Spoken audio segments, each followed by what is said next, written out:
Good morning, everyone. Welcome to day 2 of meeting 8, which is our final meeting of the Mathematics Curriculum Framework and Evaluation Criteria Committee. Before we get started, Denise, will you please assist us with roll call? Patty Spiegler. Here. Lena Bradshaw. Here. Aaron Fraser. Here. Lori Fryermuth. Here. Lori Fury. Here. Lindsay Gatfield. Here. Crystal Gomez. Here. Janet Hollister. Here. Lisa Hogerman. Here. Stephanie Holloway. Here. Andrew Huffaker. Here. Janie Kim. Here. Rebecca Pariso. Here. Christina Rubalcava. Here. Theodore Sagun. Here. Bernadette Salgarino. Here. Cole Sampson. Here. Rosa Saratore. Here. Diane Wilson. Here. Thank you. Thank you so much. I'd like to acknowledge members of the public who are also watching currently via live stream, and also acknowledge Commissioners Munoz and Chapman who are joining us, as well as State Board Member Rucker and also Pamela Castleman with State Board staff. So we have a lot on our agenda today, so we're going to go ahead and get started. I'll turn it over to Constantino Silva to review the work of the day. Thank you, Director Coates. Good morning, everybody. Happy second day of our 8th meeting. Okay, just to review our agenda very quickly, we will review our meeting norms and procedures in just a moment, and then we will move into our CDE and Writers Comment ahead of our first breakouts for the final reads of chapters 6, 7, and 8, the grade banded chapters. We will have that session this morning, and then we will take a break. We will return later this morning to engage in the whole group discussion of those same chapters. We think that that discussion will go on. We will take a break for lunch, and we will come back and finalize that whole group discussion on those chapters, at which time we will prepare to move into our small groups for the final 2 chapters. But first, we will have our CDE and Writers Comments on those chapters, and those chapters are the glossary and the introduction. We have placed them in this order so that the introduction chapter is the final chapter that you review. We will then take a break. We will have public comment, and we will wrap up our day with the whole group discussion on those 2 chapters as well. We will then finalize our day with your final CFCC activities, including recommending the draft framework to the Instructional Quality Commission, and then we will inform you of the next steps in the framework revision process and discuss ways in which we hope that you will continue to be a part of this project. Okay, and with that, I would like to turn it over to our Director Coates and Dr. Brian Lindeman for our Writer's Comment. Great, yes, so we'll move on to Writer's Comment for chapters 6, 7, and 8. So Dr. Lindeman, would you start us off with the highlights, and then we'll move into CDE staff and comments from Member Rucker to update on the work for chapter 8. Yes, hello, good morning, everyone. Good morning, CFCC members, members of the State Board of Education, Instructional Quality Commission, CDE staff, members of the public. Just want to start off with saying, again, we thank the CFCC and the public for all the wonderful comments and improvements that have been made to the chapter, or for us to make to the chapter, the writing team. We believe that we have a more complete and helpful set of chapters here, these 3. On behalf of the writing team, I am pleased to share that these 3 grade banded chapters that are up for discussion today.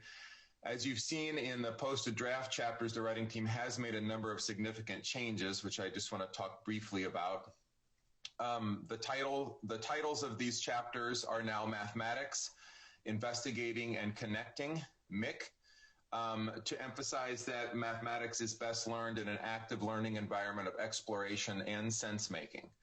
In that regard, we've done some extensive revisions to the formerly categories of investigation and reformulated those as two things: the drivers of investigation, the DIs, and the content connections, the CCs. We've presented those in each chapter along with a visual diagram which shows their relationship to each other and to the SMPs, the Standards for Mathematical Practice. The DIs and CCs have been restructured and are now unified across the 3 grade band chapters so that they are the same. There were slight differences before in the categories of investigation. The DIs answer that age-old question of anyone that has taught has heard this: why are we doing this? They are meant to address that question and provide purpose to the mathematics. The first driver of investigation, DI1, is making sense of the world. That's to understand and explain. DI2 is predicting what could happen. That's to predict. And then DI3 is impacting the future, to affect. The CCs, the content connections, then are communicating stories with data, exploring changing quantities, taking wholes apart, putting parts together, and discovering shape and space. The DIs and CCs are some of the big ideas that can drive the design of instructional activities. Linking one or more content connections and SMPs with a driver of investigation frames learning within a context with a purpose. For example, students can communicate stories with data in order to predict what could happen. Or they could illuminate changing quantities in order to impact the future. We've also provided an increased emphasis on domains and cluster headings to address the standards. And we've also provided more examples and illustrations. I think, Yes, thank you. Yes, I'll just add on to that in terms of all of the chapters, including chapters 6, 7, and 8. You'll see the ELD and UDL playing a more prominent role, and we're continuing to review guidance for areas where these can be strengthened and clarified. You'll see stronger linkages between and among chapters throughout the framework. For chapter 6 specifically, just noticing that TK5 is split into 2 pieces. You have TK through 2, and then the grade band of 3 through 5. And we've, again, made those adjustments in terms of the EL strategies. And then chapter 7 specific highlights, you'll note the culturally relevant pedagogy is discussed, and then UDL emphasized more so in the vignettes as well. And so moving on to chapter 8 specific highlights, we know that there were some concerns and recommendations with regard to chapter 8 and the pathways. And so I'd like to invite board member Rucker to provide an update on framing around the work that has taken place regarding that issue. And then she'll be followed again by Dr. Lindeman to provide highlights on how we believe we've addressed the concerns and the recommendations. Member Rucker? Well, good morning, and thank you very much, Shanine, and thank you also to Dr. Lindeman for that very wonderful introduction and overview about this work. Let me begin by, first of all, welcoming all of you to this last day. I'm so proud of you and the work that you've done. I'm so happy that I have been able to sit with you and listen in on your deliberations and your conversation. As a former classroom teacher, I find myself remembering when I looked at a framework for the first time and read through some of the documents. The very first framework I ever read was the History Social Science framework, and the statement in it that still resonates with me was that history is a story well told. As an African American and a teacher of students of color, they didn't do a good job of telling that story in that old framework. And we've learned a lot about writing frameworks and what frameworks are supposed to do to help guide teachers and give teachers good thoughts and good ideas about the work that's in front of them and working with their students. I sit here today with you, and it's important for you to know my own background. I was appointed to the State Board of Education by Governor Brown. I was in a group of people who were called the Magnificent Seven. He appointed 7 board members at the same time. I'm the last of those people who remain on the board. And when we started, we had a very large agenda and to-do list. The previous administration had adopted the Common Core state standards for mathematics and English language arts, but there was no state plan for implementation or for guidance. The previous administration had suspended the state's role in providing guidance to the field on doing adoption and making curriculum adoption decisions and recommendations. The previous administration had also suspended the role of what was the previous iteration of the Instructional Quality Commission, so we haven't written a framework since the late 1990s. So when the new board stepped into its responsibilities, we had the responsibility of taking on the work of crafting a plan to guide the state's multiple districts, thousands of districts serving millions of students, to develop a framework for implementing not only the Common Core state standards, but to look at what the instructional shifts were that would inform the kind of curriculum and guidance that could be developed in the state's framework. The mathematics framework was the first framework that was created under that new charge and under the now adopted state standards in mathematics, the California state standards for mathematics. I was the board member assigned with that to work with as a liaison to work with that framework committee. And I sat in the room and listened to the conversations and the dialogue and the debate, the strong opinions about the work that the framework should undertake and how the framework should craft and shape what students do and what teachers are able to do. And there were some stark differences in those conversations that I listened to then and the conversations that I had the privilege of hearing over the course of these 8 meetings. Most importantly, while the framework, when it was finally adopted, was received with great praise, the math adoption that it advised and authored and created recommendations for was not praised nearly so well. And it became clear and apparent that there were mistakes or concerns or conversations that we did not have in crafting that framework. And so in doing this work and in taking on the revision now, we've come full circle, and it's been 7 years since we had the opportunity to write that framework. We're here now looking at a new framework, and we have an opportunity literally to fight the last war, to try to identify and understand the conversations and the concerns that were not well addressed in the previous framework. And so that is what has impressed me with the work you all have done, with the work of this writing team. The grounding of this framework in the work of research and best practices is so important.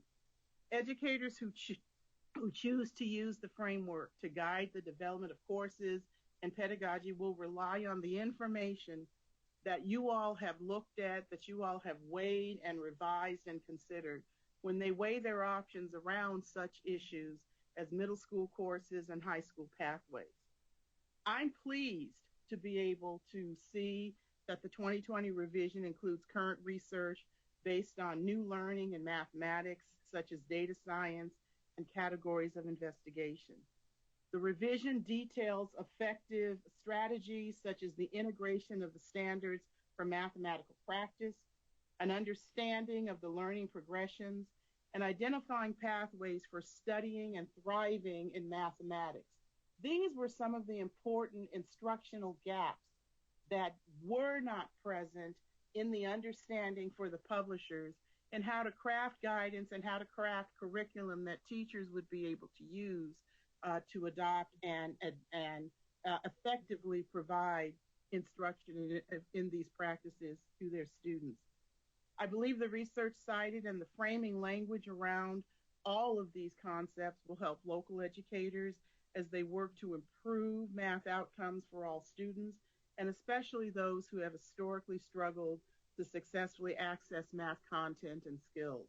You've heard me previously speak and offering advice to you in your conversations that math is a subject area that's a high priority in California.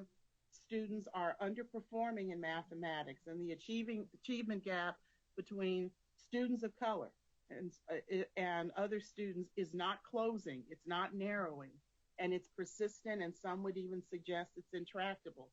But what we have attempted to do in this framework is an attempt to address not what is happening, but to understand why it could be occurring in the instructional decisions that we're making. Please note right now, there is no plan for the board to consider revising its guidelines which were adopted unanimously earlier this year regarding identifying a preferred pathway.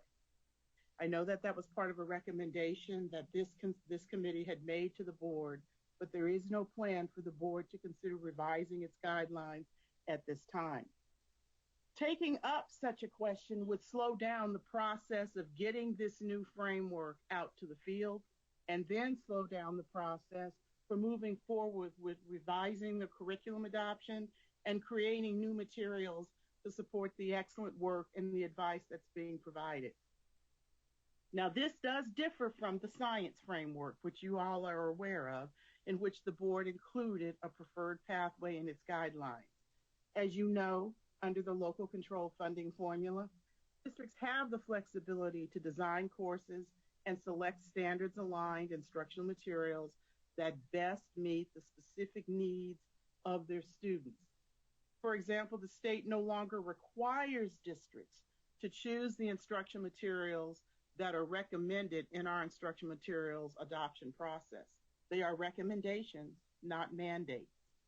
The guidance in this curriculum framework should mirror the state's approach to allow local educators who know best the needs of their students and allow them to make informed decisions to meet those local needs.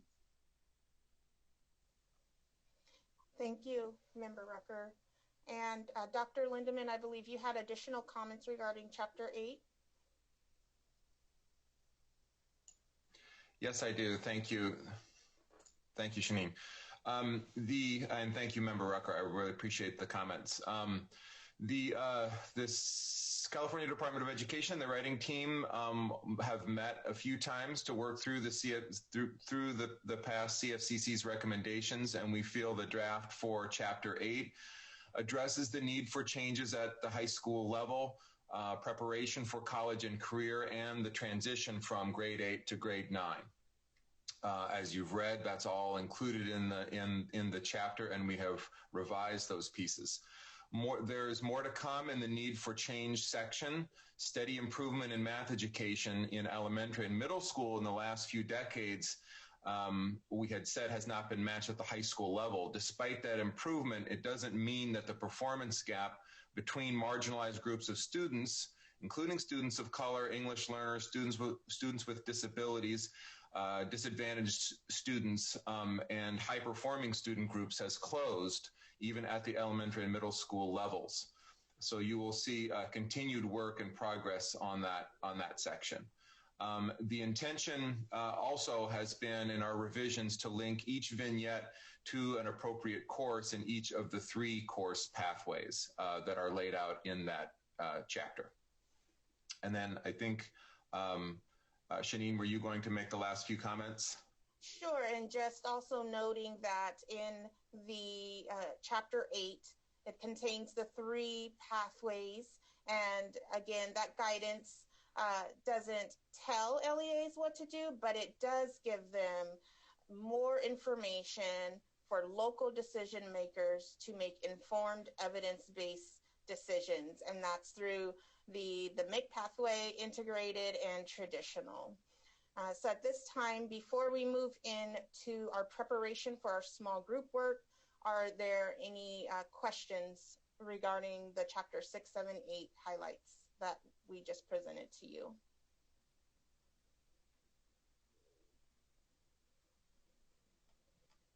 Okay, seeing none, I'll turn it over to Constantino Silva to prepare us to move to small group.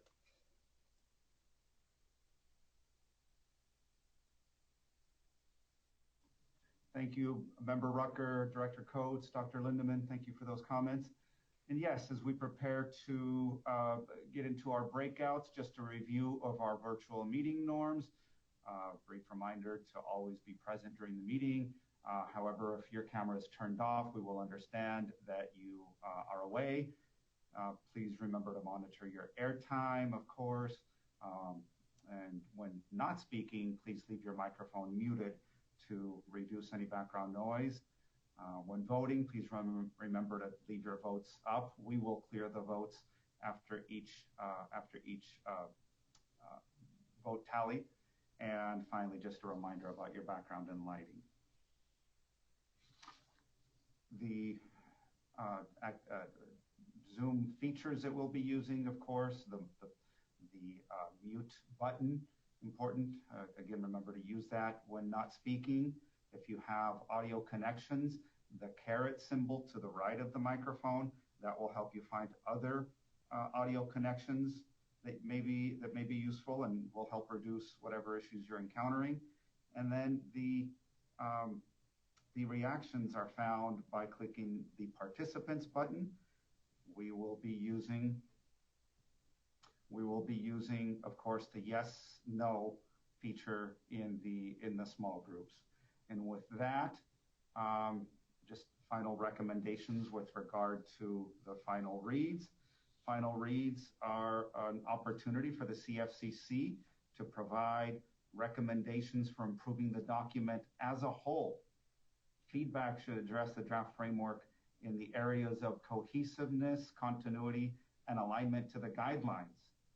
Thank you for your edits and recommendations that you have submitted in these three areas. And I appreciate especially that several members included the actual guidelines, citing the actual numbers of the guidelines that you are addressing. So thank you very much for your diligent work in analyzing throughout this whole process the framework's compliance with the guidelines for the revision of the framework.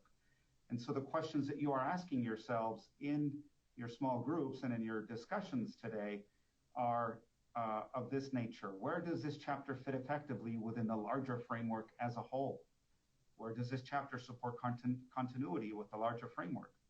Which aspects of the chapter fulfill requirements outlined in the guidelines, and where can these be strengthened? The Google Docs for these next three chapters, 6, 7, and 8, have been added to the bit.ly. The bit.ly address is on the screen. If you do not have this yet, including members of the public, if you do not have this link yet, please send us an email to the Math Framework mailbox listed on the screen, and we will gladly provide you the link. Are there any questions before we move on?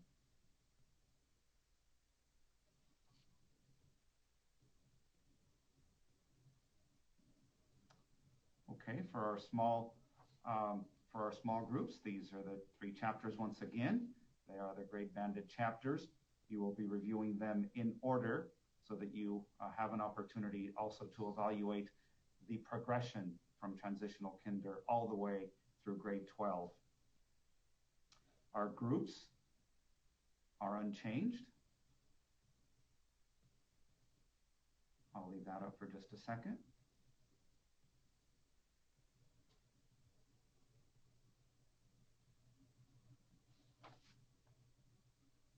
And there is our reactions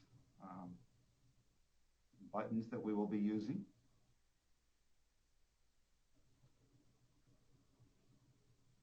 And there are our links for members of the public who may not have these links yet. Feel free to send us an email to the Math Framework mailbox, and we will gladly provide these links to you. Also, you may call the number on the screen, 916-319-0598, for any assistance that you need. Members of the public, you are invited to join us in the small groups via the Zoom links. And just a reminder to members of the public, you are there as audience members of the audience are not, may not engage in discussion with the committee members. With that said, we are ready to transition into our small groups. So we will see you in the small groups in just a couple minutes. Thank you.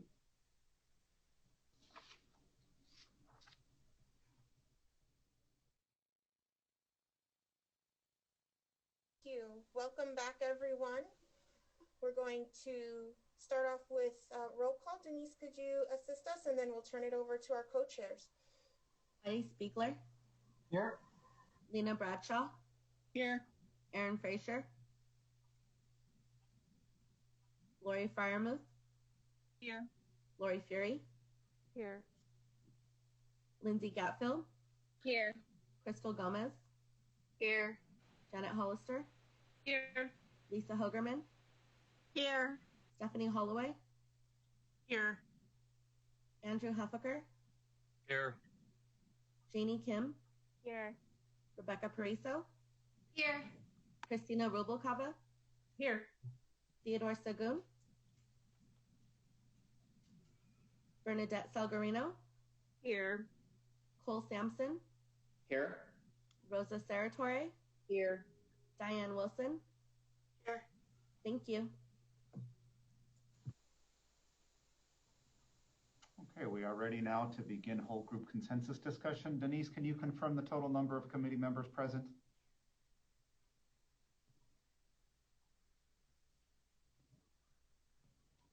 We have 18. Thank you. And now I will turn it over to Lori, I believe. Yes, thank you so much. Okay, everybody, so we're going to go ahead and start with Chapter 6. As we can see, we do have some yellow highlighted comments that were submitted. So let's start with number 1. Would anyone like to speak to number 1? Okay, Janet? So this was my comment, and we had a fabulous conversation in our small group and decided to actually withdraw this one, and we added comments 8 and 9 because they're more it just coming out of the conversation that we had. So my comment was too specific with vignettes. I suggest we take it out and take up 8 and 9. Okay. So if there are no objections to us removing this comment in lieu of further specified comments. Okay, so we'll take out number 1. Thank you, Janet. And we'll go down to number 3. Lori, would you like to speak to this? Yeah, we took this up yesterday and it passed through, so I'd like to withdraw this. And then we added a comment. Let's see what number that is. Number 17 that would kind of substitute for this. Okay. So if there's no objections, we'll go ahead and withdraw comment number 3. Thank you. Okay, moving on to number 5.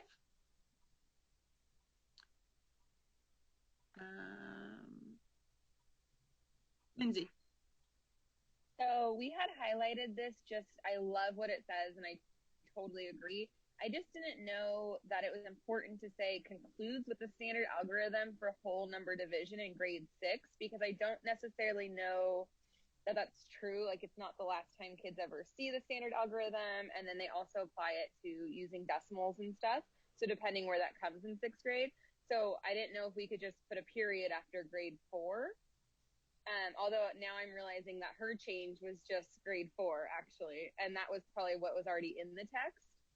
So she was just changing it to 4th grade, and then the TK to 3 piece. Okay. So actually maybe that needs to be a different comment completely that I'm saying now.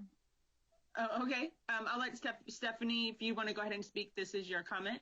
Yes, only the bold print is what I had added. Everything else was just already in the in that paragraph. Okay. Does that answer your question, Lindsay? Yeah. So my discussion isn't about what she did as bold. I like her changes. I think that they're important to make. It was just that other piece. So maybe that's a comment that we could add later if that's possible, but if not, then I'll survive. We could either add a comment or we could edit this comment to say. I think it would be separate because that's what it already says. She's just changing the grade level, so I want to separate them. Okay. All right. So we're going to vote on 5 as is, and then do you want to add something at the bottom to this comment? We can add an A in sentence after grade 4. Yeah. And then, so take out the conclude statement about concluding in grade 6 with whole numbers. Okay.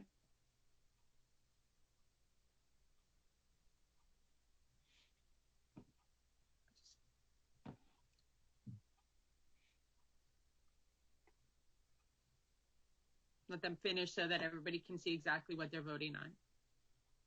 Okay, so we'll do this in 2 different votes. So we'll do this with 5, and then we'll vote on 5A. Would anyone else like to speak before we vote? Okay, so we're voting just on 5.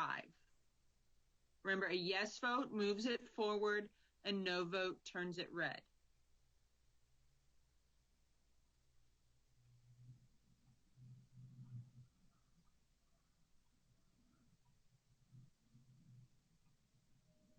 We have 19 yes. Census? Okay, and now we'll be voting on 5A. Okay, Rebecca, I'm sorry, did you want to speak to 5A? Yeah, I'm sorry. I don't feel like I can vote for this one because I don't know. I really don't have the knowledge for 5A. So is there a way we can verify before we vote? Okay, Stephanie? I think what the writers were trying to say, and maybe they can confirm, is that the introduction and when the standard algorithms are introduced is the conversation centered around the table that they've added. So I think what they're trying to say is that it's not, the learning's not concluding. I think they're trying to say that the introduction of the algorithm concludes at that time with whole numbers. I'm thinking that's what they're saying. If any one of them can verify, that'd be great. Yeah, I can talk to that a little bit. I think you're correct, Stephanie, that was the intention there, was to indicate that's the grade level at which this is first taught and first used. I think it might come down to removing the word conclude or replacing the word concludes with a different phrase so that the understanding is that continues, but they do not learn that algorithm. It's not in the expectations for kids to learn it until they get the last one, until they get to grade 6. Okay. Really just trying to put the brakes on people who think that they should be teaching whole number division, sooner than they're supposed to. Okay. All right, Lindsay? I absolutely agree with what was just said, and and I feel like that's really, really important that people know that it's not introduced until 6th grade. But when I read it, I felt like, but if we apply what we know with using other, with decimals, for example, they apply that to the standard algorithm for division. And so I just didn't know if that was limiting it, but I agree with the way that you just said that about how that's introducing the whole number division, standard algorithm for whole division, number division is not introduced until 6th grade. Yeah. I don't know if we could maybe reword it like that, or if if everyone else feels like it reads just fine, then that's okay. Okay. So I guess let me ask this. Maybe we can just do a quick kind of vote here.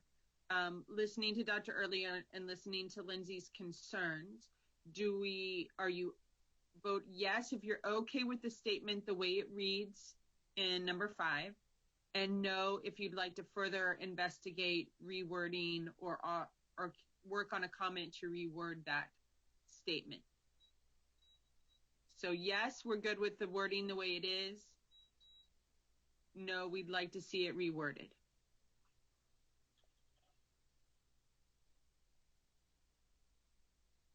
Okay. So it looks like most people can either live with it or no. So Cole, did you have something to add? Can we maybe just add at writer's discretion right there? Because I think that they're getting the gist of what we're trying to say, and that might give them some flexibility. Okay, so maybe we should add something like and Lindsay helped me out here, and Dr. Early, like reword sentence to imply that the standard algorithm of division starts in grade 6. Sure. That makes the message. And then we'll just put at writers, so you remember, I mean, I'm sure you have a few more conversations between now and when you're rewriting this sentence. I so appreciate when you make it clear so that I do remember when we get to it. Thank you. Okay. Can we add to that and not that the standard algorithm ends with whole number division? Right. Okay. Thank you, Lindsay. Thank you. Okay.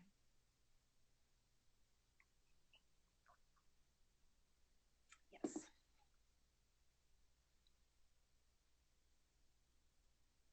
What was the last part of that again, please? Division. Number division. Okay. So Lindsay, does that read good for you? Yes, thank you. Okay. So we're going to go ahead and vote on 5A.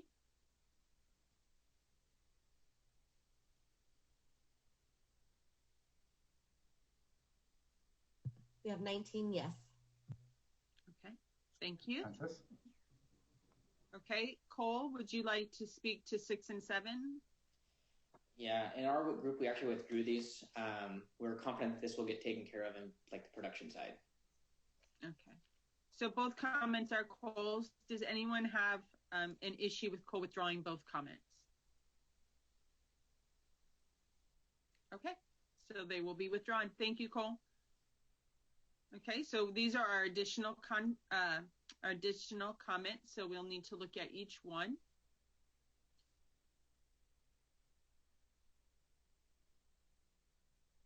Okay, so here we go. Starting with number 8. Janet?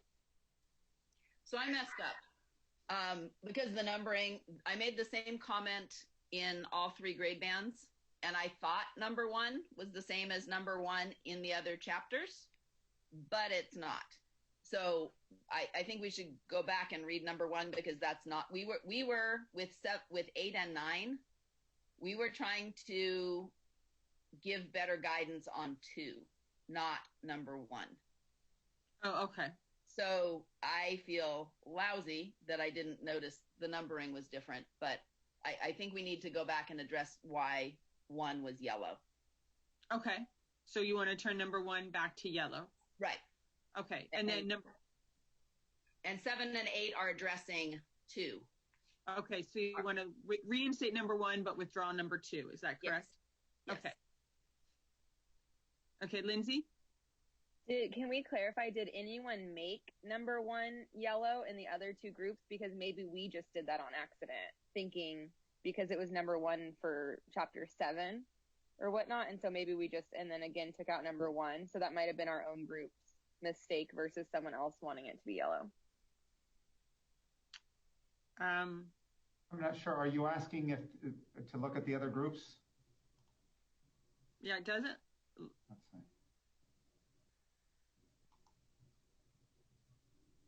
No, I have the other groups up and no other groups made it yellow. Okay. Yeah, so we had made it red, but we meant to make number 2 red. Okay. So number 1, everybody else, everybody's okay. Let me just ask this, just to make sure that everything's done well. Can we just go ahead and vote on number 1 if we would like it to move it forward, just so that we have that vote and then there's clarity around that?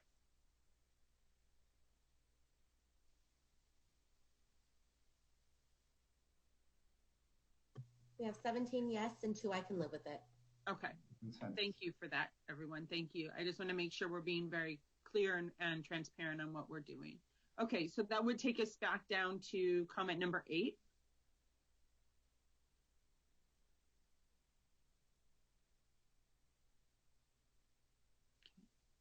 All right, Janet. So we had a lot of conversation around misconceptions, and potentially they're not misconceptions, but they are partial understandings. So we started to shift the language from misconceptions to partial understandings. We also had a discussion that maybe this doesn't show up in a vignette, but this is part of 5 practices of anticipating what students are doing and figuring out how you move them on that learning trajectory. And this, I'm just going to address 9 at the same time because it's lumped together. And then in 9, we talked about not only the instruction that you're doing, but the teacher mindset of mistakes or misconceptions, that they are partial understandings. And so we made reference to that teacher mindset in terms of studying mathematics as opposed to answer getting. So we took comment 2 and broke it into those 2 parts after a lot of conversation. All right, thank you. All right, any further discussion on comment number 8? Okay, so we can go ahead and vote.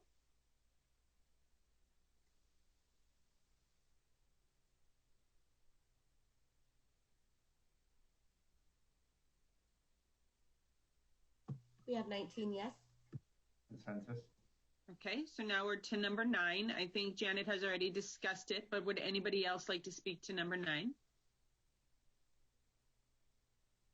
Okay, seeing no hands, let's go ahead and vote.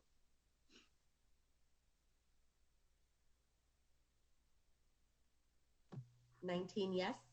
Consensus. Okay, number 10.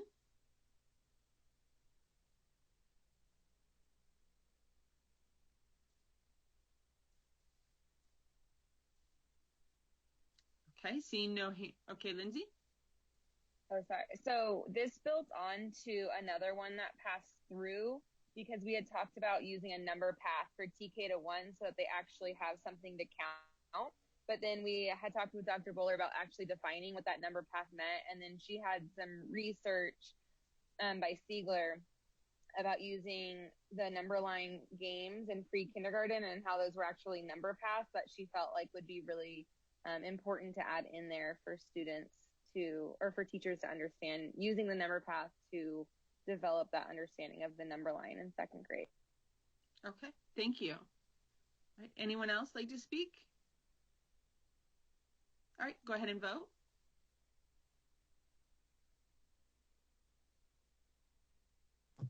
$19 yes. Okay. Consensus. All right. So number 11 is from the public comment. So if anybody would like to raise their hand for number 11 to speak. Okay, seeing no hands, we'll vote on number 11.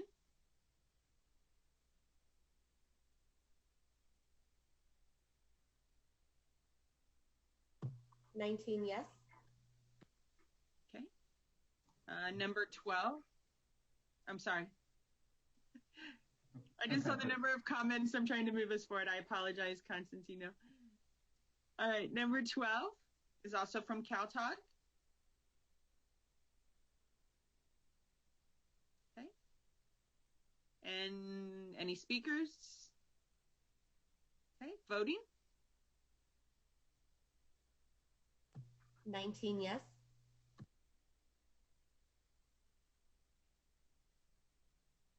Okay, number 13. Okay, any speakers? And voting.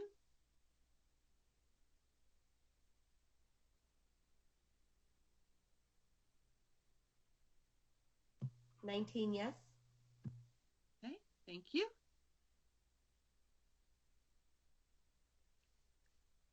I'm sorry, Constantino, do you want me to wait until you say consensus? No, I don't want to. I don't want to hinder your progress. You're in a stride right now. So if it's unanimous, I won't even chime in. Thank you. Okay, thank you. Okay, number 14.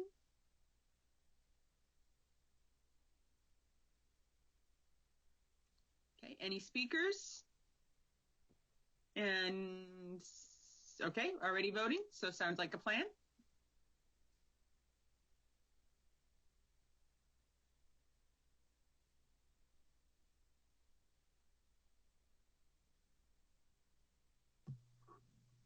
19 yes. Okay. Number 15.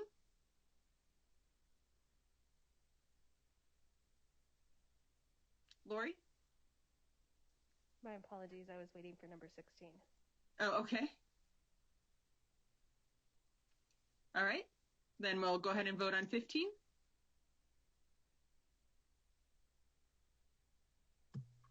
Yes. Okay.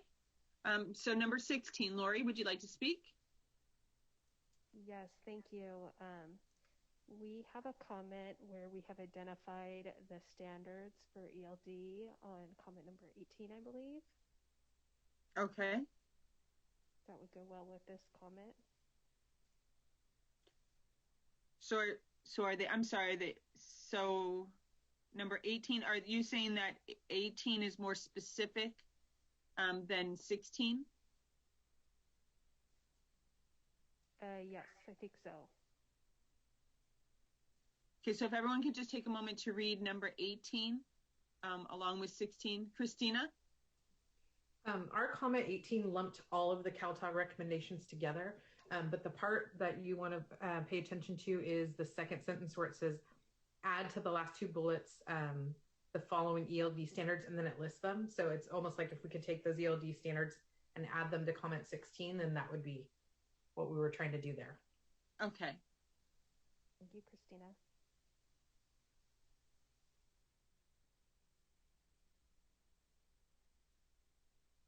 Okay. So let's go ahead and vote on, unless someone wanted to withdraw 16, we'll go ahead and vote on 16.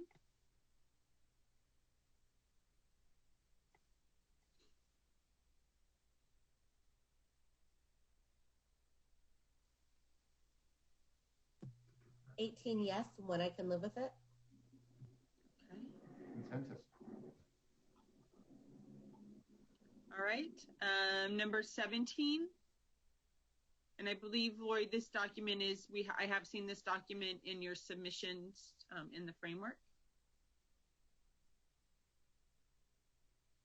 Okay. Right. And any discussion on 17? Okay, then we're voting.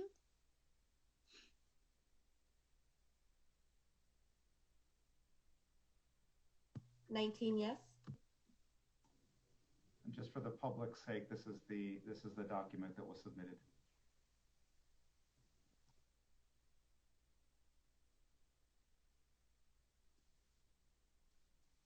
Okay, number 18.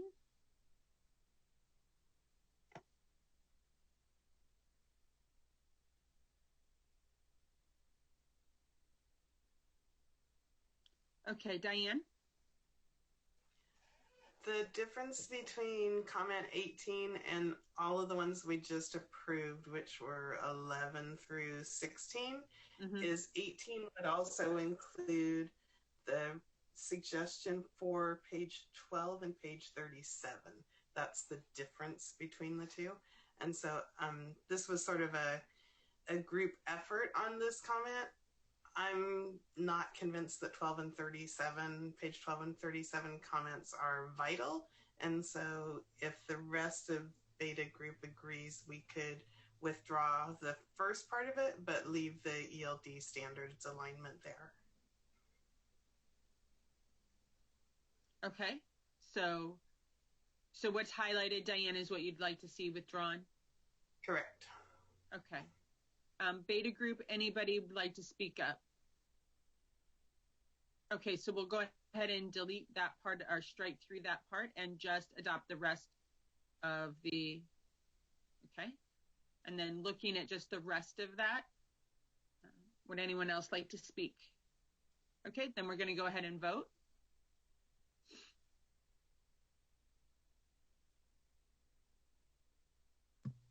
Yes. Okay, so 19 is the same as 11. So unless there's objection, I would say go ahead and remove 19.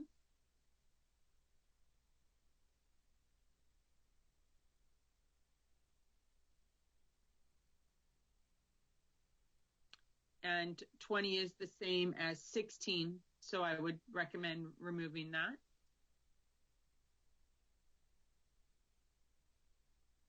And then that's as far as I kind of got.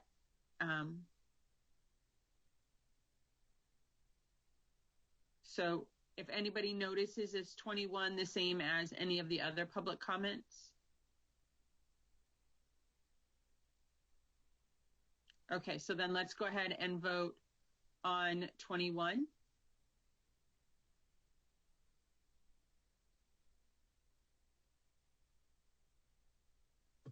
Yes. Okay, so we're on to 22. I'm sorry, I was trying to do a matchup in the break, Diane. 22 is not matched with one of mine. Okay. Is it not 14? And for 21, that list of standards is in comment 18. Okay. So then we can just withdraw 21.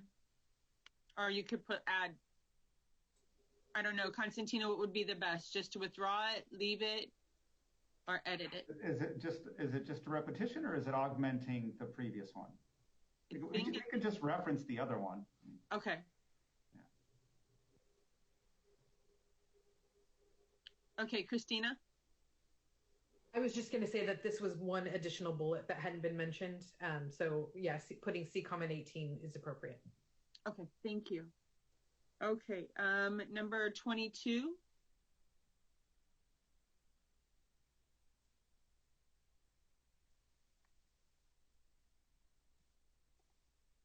Okay, no hands. Let's go ahead and vote.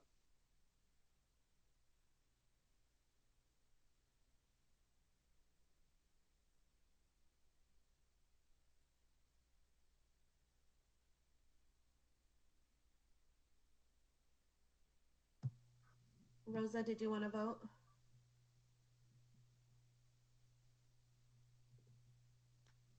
Sorry, someone was banging down my door. Yes, sorry. No worries. 16 yes, 3 I can live with it. Consensus? And 23 is a repeat. Yeah, 23 is a repeat if we could go ahead and remove that. Okay.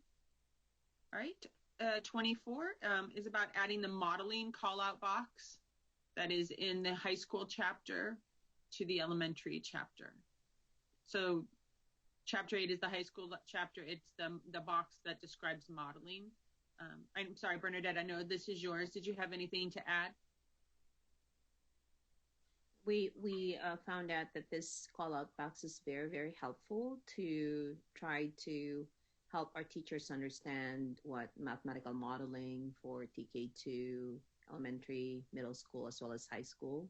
So calling out in those specific chapters would be very, very helpful. That's why we included it there. Okay. Anyone else like to speak? Okay, then we're going to go ahead and vote.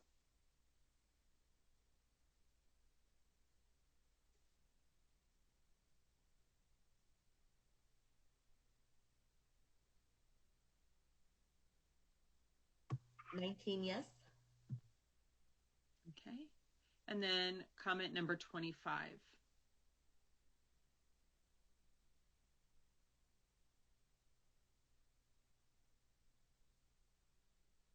Okay, Cole? So I know that we had a pretty lengthy discussion about this in our group, but really it kind of stemmed from when we were looking at the middle school chapter that we noticed that some of the clusters fit into multiple clusters of emphasis, even though they may not have been labeled. And so really wanting to make sure that even if, let's say, shaped in space don't have a priority cluster as would be identified on the blueprint or achieve the core, that all of the clusters of emphasis should get equal weight in your thinking and planning throughout the year. And that was kind of at the guidance of Dr. Ford and Dr. Early in our conversation. Okay, thank you. All right, any other speakers? Okay, going ahead and voting.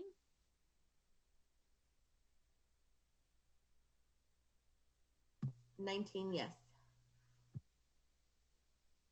Okay, so we're good on chapter 6. Yay, us.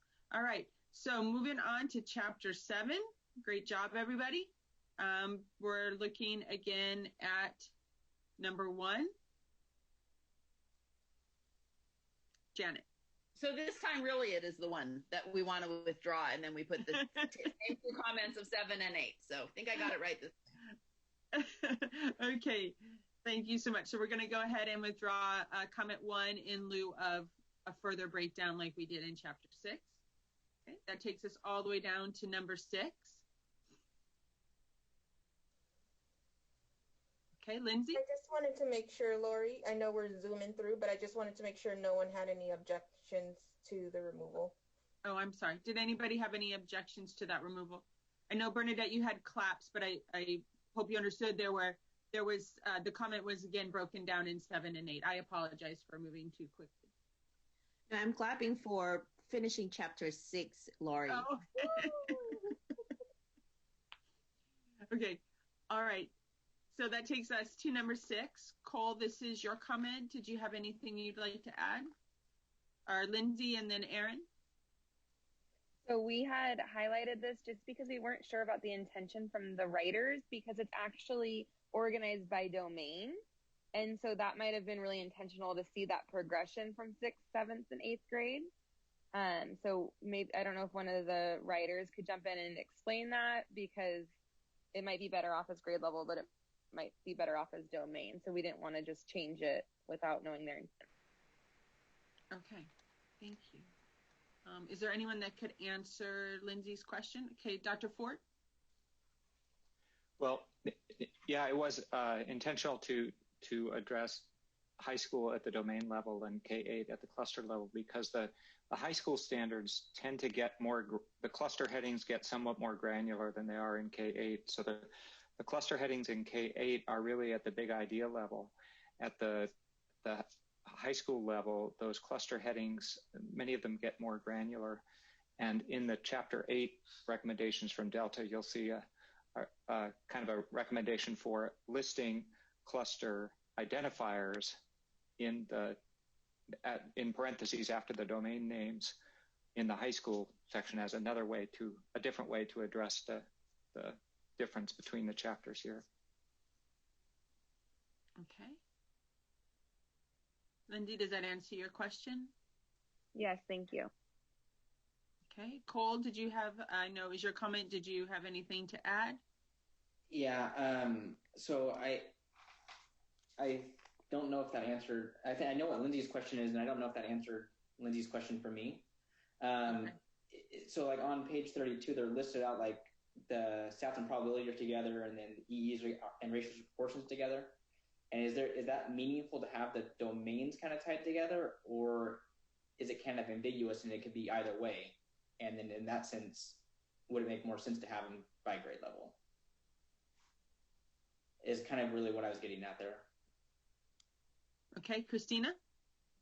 For clarification, so are you thinking, Cole, that if we group them by grade level, it would be helpful if I'm a 6th grade teacher, I can kind of follow that strand through all the content connections and see which clusters for my class that I would need to teach in those different content connections? And so is that what you're going for with the thinking about it in grade level? That's kind of what I was thinking. Like 6th grade would just be at the top of that list, and that way it doesn't get lost kind of, towards the bottom, like they would know. But unless that was intentional, and then I'm fine leaving it as is. I was just thinking about it. Okay. Janet? Right. I like the idea of it being by cluster, and so that you see this is how stats is growing, this is how expressions are growing, or whatever. So I think that having people look vertically for vertical articulation, it's helpful to leave it the way that it is. Okay.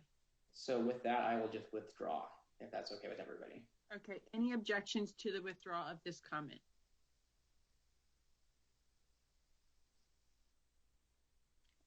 Okay. Thank you. All right. And number 7. And Janet, let me just ask for clarity. Are these the same? They're the same comments and as the previous chapter? Right. So they're the same comments, and then we did the same thing in high school. We took out that one comment and added 2 more that have already gone through. Okay. Thank you for that clarification. All right. With that being said, would anyone like to comment on number 7?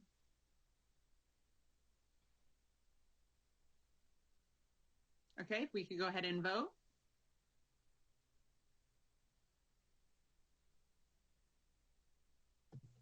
Yes.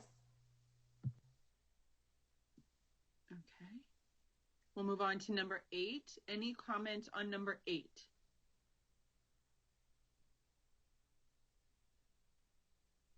Okay, then we'll go ahead and vote.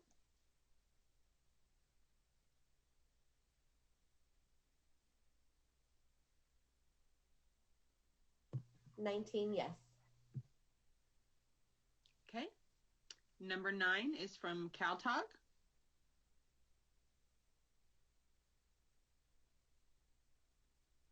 Any speakers? Okay, Lori? I submitted a list of the ELD standards that align with the language routines. And then we had, in the beta group, written down, what comment is that? Comment 13. And it matches that. So I'm sorry, Lori, I just want to be clear. So your comment 13, do you think it elaborates on comment 9? So we should be looking at comment 13 versus comment 9, so let me ask that first question. I think I'd like to hear from Crystal if that does what she was intending it to do.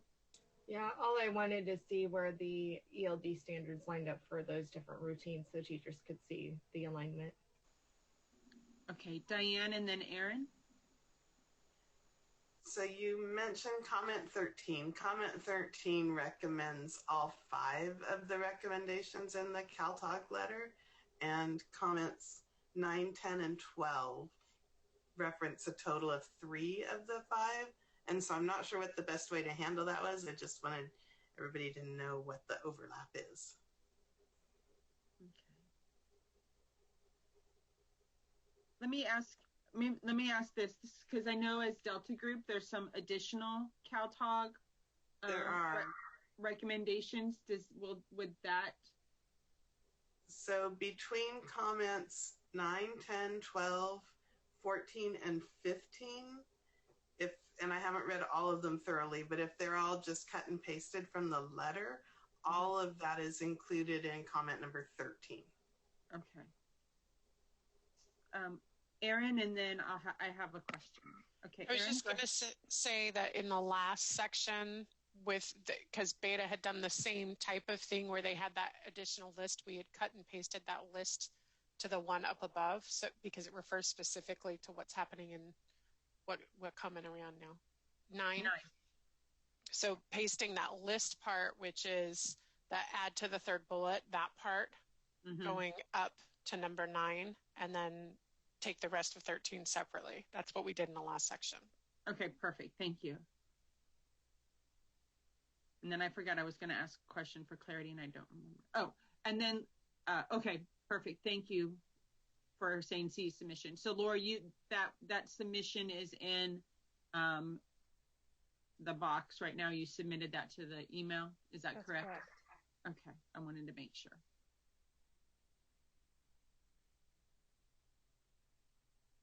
Okay. So the public can see what we are referencing.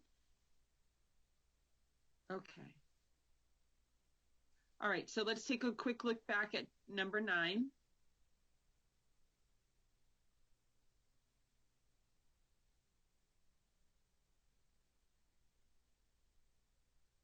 Okay. And I think we still need the C comment 13 there, if you could, for number 9. But I pasted the whole piece. Oh, you copied and pasted. Thank you. I'm sorry. All right, so let's go ahead and take a vote on number 9.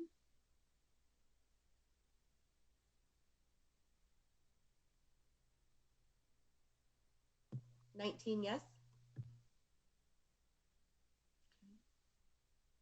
All right, so number 10.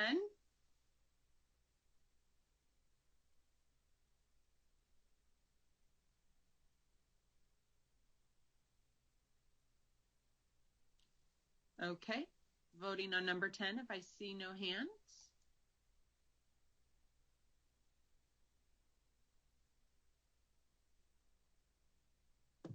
Yes. Okay. Number 11 is from the Sierra Lieberman comment.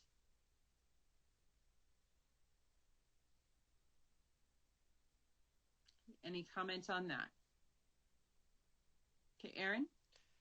It was just to add to the other disciplines. Before it just had science and social science. So it's adding some other components. Okay, thank you. All right. Seeing no other hands, let's go ahead and vote.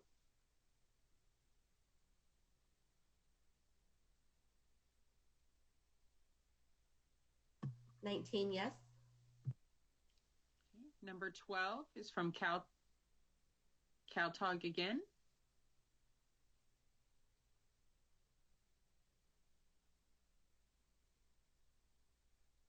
Okay, any speakers? And voting?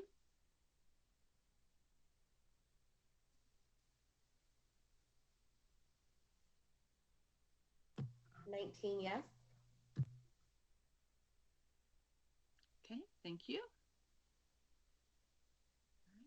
All right. Moving on to comment 13. Diane?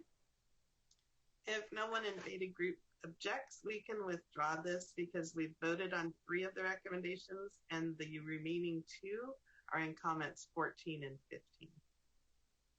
Okay, thank you. Any objections to the withdrawal?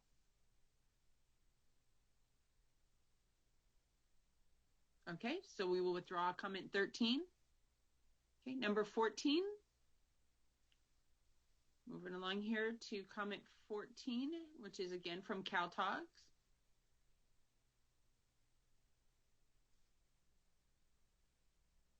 Speakers?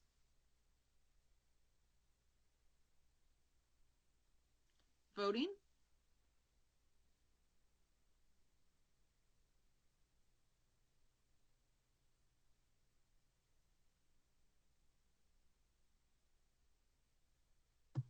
Yes. Okay. 15.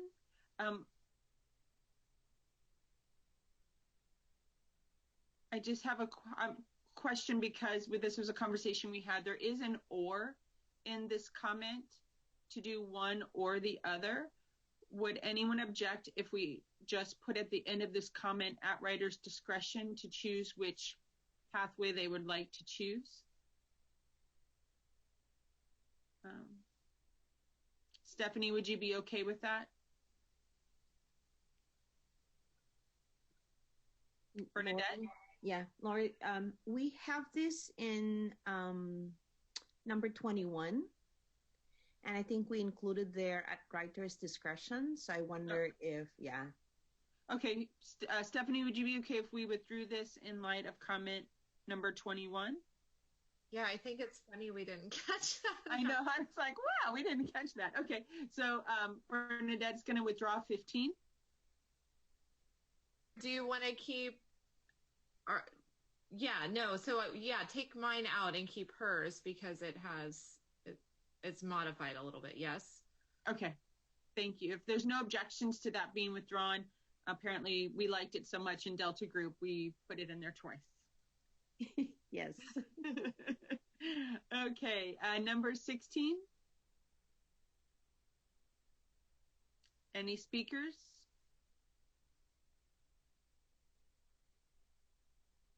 Okay, seeing no hands, I will go ahead and vote.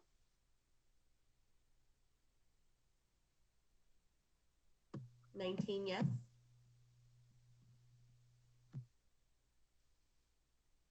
Okay. Number 17 is again from the Sierra, I hope I'm saying that right, Sierra Lieberman comments.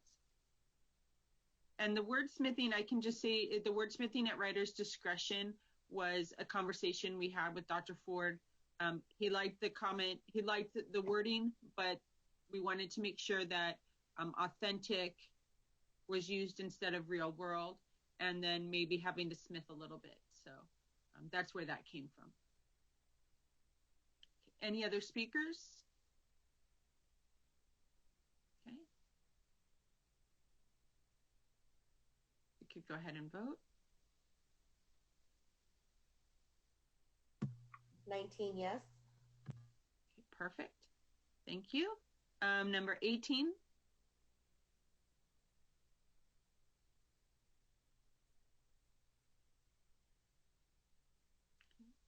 Speakers. Voting.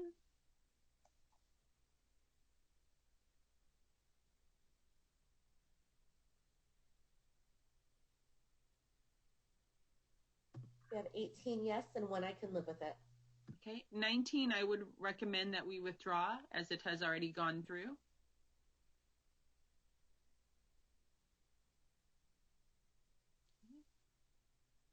Number 20. I think this is also has been approved. Came through. Okay. Yeah. Yes. All right. Thank you. So we'll withdraw 20 because it has already gone through. And then 21. Has anyone noticed if that one's already gone through as well? Lori, that's our favorite one. Oh, okay. Oh, that's our favorite one. So no, it hasn't gone through yet. Okay. Thank you, Bernadette. All right. All right. Any questions on that one? So we kind of explained why we added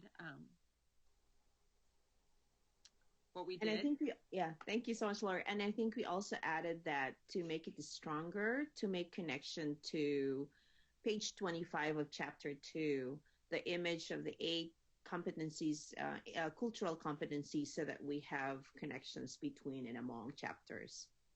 Okay. Thank you, Bernadette. Okay. Anybody else like to speak to number 21? Then we'll go ahead and vote.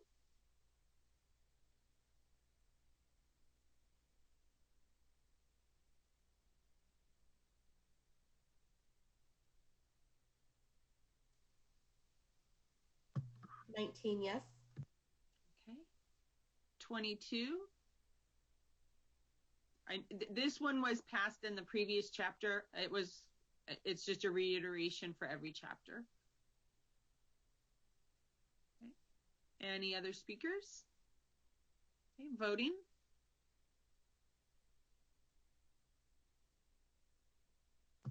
$19 yes. Okay. Number 23.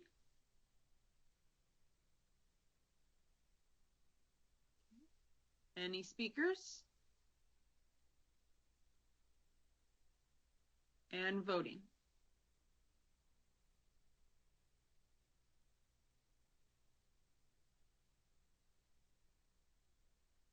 $18 yes, 1 I can live with it. Okay. All right. Number 24. Okay.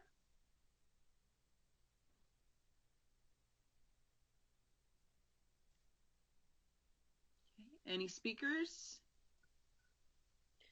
Just to give a context, this is 23 and 24 actually are connected with each other. And Dr. Ford explained to us that while they were revising some of the conventions that COI, I forgot what that meant now, has to be changed to CC.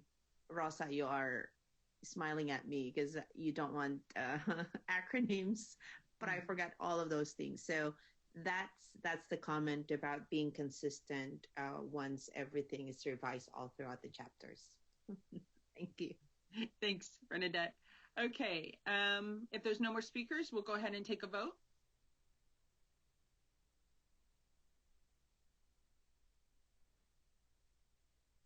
$19 yes. Okay. Number 25. This is not complete. There was a whole snapshot that was provided in this public comment. So it is if you're looking it up, it is the very last comment from chapter 7, and there is an entire vignette there.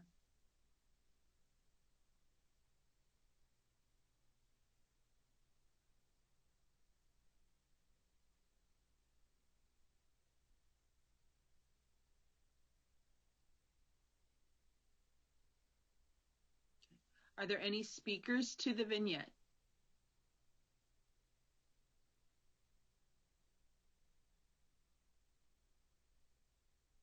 Okay.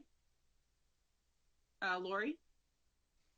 Could we add to the comment that the writers have discretion to make any adjustments so that it can be complete if it's incomplete?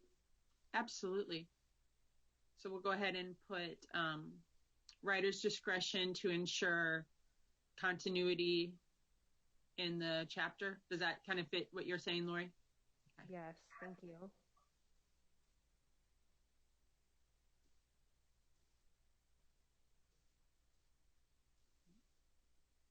All right, if we can go ahead and vote on 25, unless someone else would like to speak.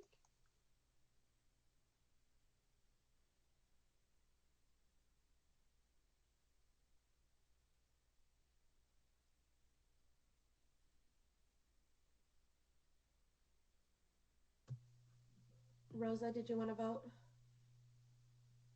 We have 19 yes. And then just numbers, the call out box again is the modeling call out box. So it would appear in both all elementary, the middle school bands and the high school bands. So that's what this is referring to again. Okay. Any speakers? And then we vote.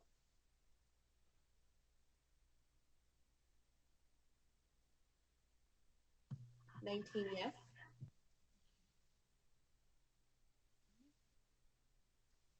And then I'm just going to ask for guidance from Constantino. Do you want us to go ahead? It's almost lunchtime. Do you want us to go ahead and start with chapter 8, or do you want to? And I believe there's time after lunch. Right. I'm looking at the schedule, and we're scheduled to go until 12:25, which is 9 minutes away. I think we could. Well, maybe I'll defer to Director Coates on this one. Well, I think this is a good breaking point. So I think if we just do lunch now and then come back at 1 o'clock to resume whole group consensus. Okay. Perfect. So we'll stop here and we'll reconvene at 1 o'clock in the whole group to finish up chapter 8. Thank you, everybody, for your hard work and your thoughtfulness. Much appreciated. Thank you. Yes, thank you. Have a good lunch. Thank you.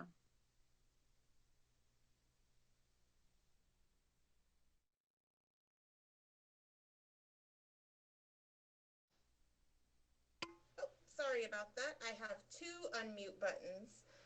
Welcome back, everyone. I hope you had a great lunch. We are going to do a quick roll call and then go straight into continuing our Chapter 8 consensus discussion. Denise? Addie Spiegler? Here. Lena Bradshaw? Here. Erin Fraser? Here. Lori Firemuth? Here. Lori Fury? Here. Lindsay Gatfield? Here. Crystal Gomez? Janet Hollister? Here. Lisa Hogerman? Here. Stephanie Holloway? Here. Andrew Huffaker? Here. Janie Kim? Rebecca Pariso? Here. Christina Rubalcava? Here. Theodore Sagoon? Here. Bernadette Salgarino? Here. Cole Sampson? Here. Rosa Saratory? Here. Diane Wilson? Here. Thank you. We have 17 as of right now, Costa. Thank you, Denise. And back to you, Lori. Okay, thank you, everybody. So we're going to go ahead and get started with Chapter 8. So we'll start with comment number 2. Christina? I'd like to withdraw this. We had another comment number 16, that takes care of my issue with this. Okay. If there, does anyone have an issue with this comment just simply being withdrawn? Okay, seeing none, then we'll withdraw comment number 2 and move on to comment number 4. Okay, Janet? I'll just say this is the 3rd time I'm going to withdraw the same comment that was in all 3, and the other 2 are down below. Okay, any concerns with this being withdrawn? Okay, seeing none, we'll go ahead and withdraw comment number 4. And that takes us down to comment number 7. Christina? I'd also like to withdraw this as well. I think it'll be cleared up with formatting. It was just where it fell on the page. Okay, thank you. Any concerns with that being withdrawn? Okay, seeing none, we'll go ahead and withdraw that and move on to number 8. Would anyone like to speak to number 8? Okay, Erin, and then Christina. So my group had actually highlighted 8 and 9, and first of all, we're not sure whether it should be changed to CC2 from CC3 because we were looking at that particular task, which is the dots task, and it could be take apart, put together if you're putting the parts of like the quadratic and then the linear pieces, but it also could be the changing quantities. And so then we started talking about like maybe these overlap and maybe we need some clarification from the writers on that, because I don't know that it can be that it's a strict CC2 or a strict CC3. So it was both 8 and 9, and that's why we had highlighted that, was we're not really sure on that. Okay, Christina? So yeah, I agree. I was kind of grappling with, I could see how you can make a case for this. My rationale for actually recommending CC2 was because, one, it falls under that heading for CC2, and then CC3 starts later in the discussion. And 2, on line 1005, it actually says identifying changing quantities, which would be CC2. So that, to me, those 2 lines went together. So that was my rationale. But I'm open to clarifying that. Okay. Would anyone else like to speak or address the concerns?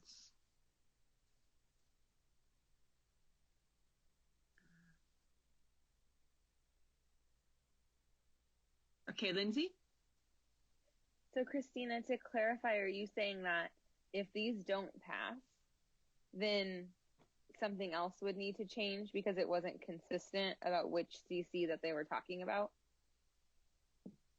Yeah, so if these don't pass, what would happen is in the section discussing exploring changing quantities, you would have these 2 random references to taking apart and putting together within that section. And then you go on to the discussion of CC3, taking apart and putting together later. So they just felt like they didn't fall nicely here. Gotcha, thank you. Okay. Any other questions, or anyone else want to address any of these concerns? Okay, so we do need to vote on them one at a time. So we'll have to vote on comment number 8.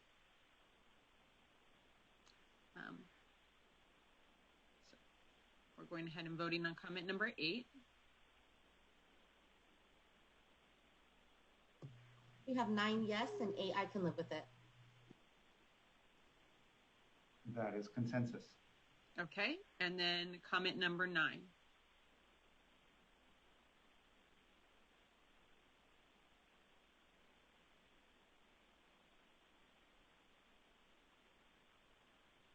Nine, 10 yes, and 8 I can live with it. Consensus. Okay. And then number 13. Christina? Sorry, I'm talking a lot. Oh, please. This particular sentence was a copy and paste from the 2013 framework. And right after that sentence, they went into listing all the standards for Math 1. So it just says the following standards for Math 1, and then it starts talking about Math 2. So I just thought that those sentences were a copy and paste error. Okay. Lindsay?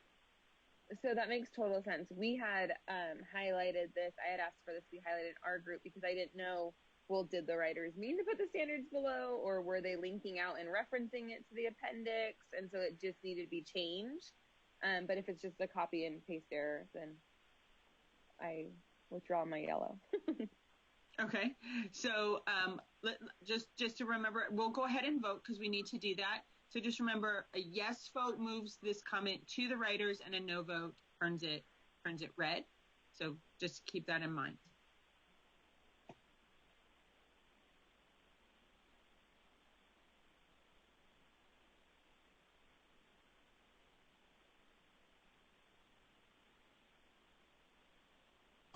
14 yes, 4 I can live with it.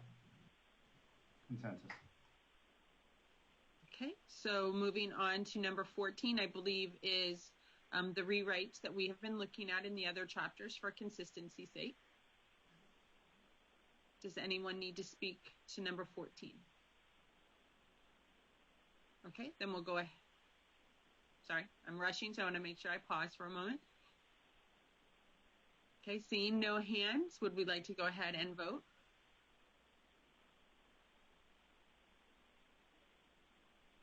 Yes. Okay. Number 15 is 14's partner.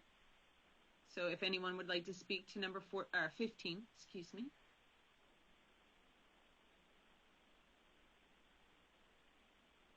Okay, we'll go ahead and vote.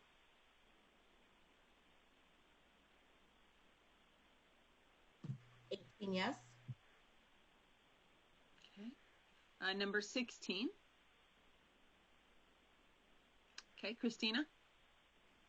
So this was the one that I withdrew earlier about the abbreviation.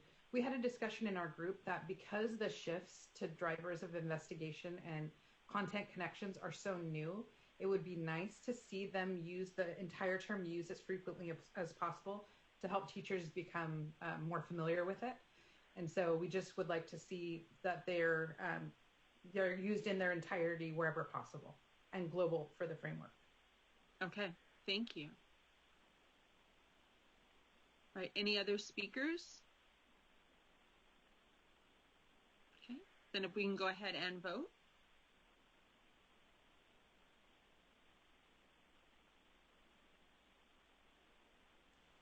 Yes.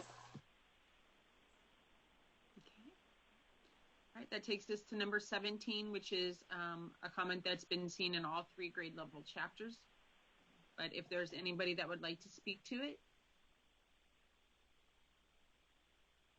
Okay, so we'll go ahead and take a vote.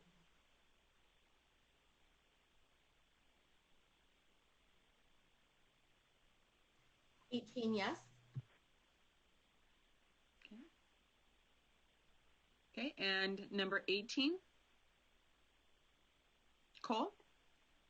Yeah, so we're kind of just talking about in the clusters of emphasis in TK8 and then the domains of emphasis in high school.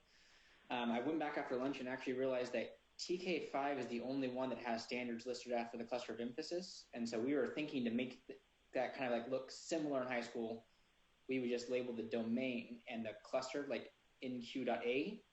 But after reviewing it at lunch, we'd also have to make a similar recommendation for middle school to have consistency across or remove them from TK5. So there are 2 possibilities, but just so that it's consistent in that. Just so, yeah. Okay, and I believe at the end, Cole, if you would like to make that recommendation, we can go back to chapter 7 and make that, we can add that comment. If that's so, if this one passes, then if we want to go back, we can. Perfect, thank you. Okay. All right.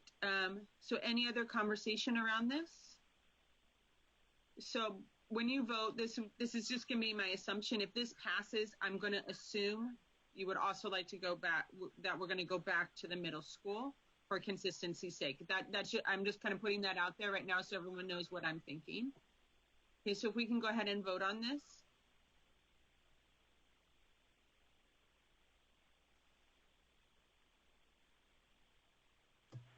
Yes, 3 I can live with it.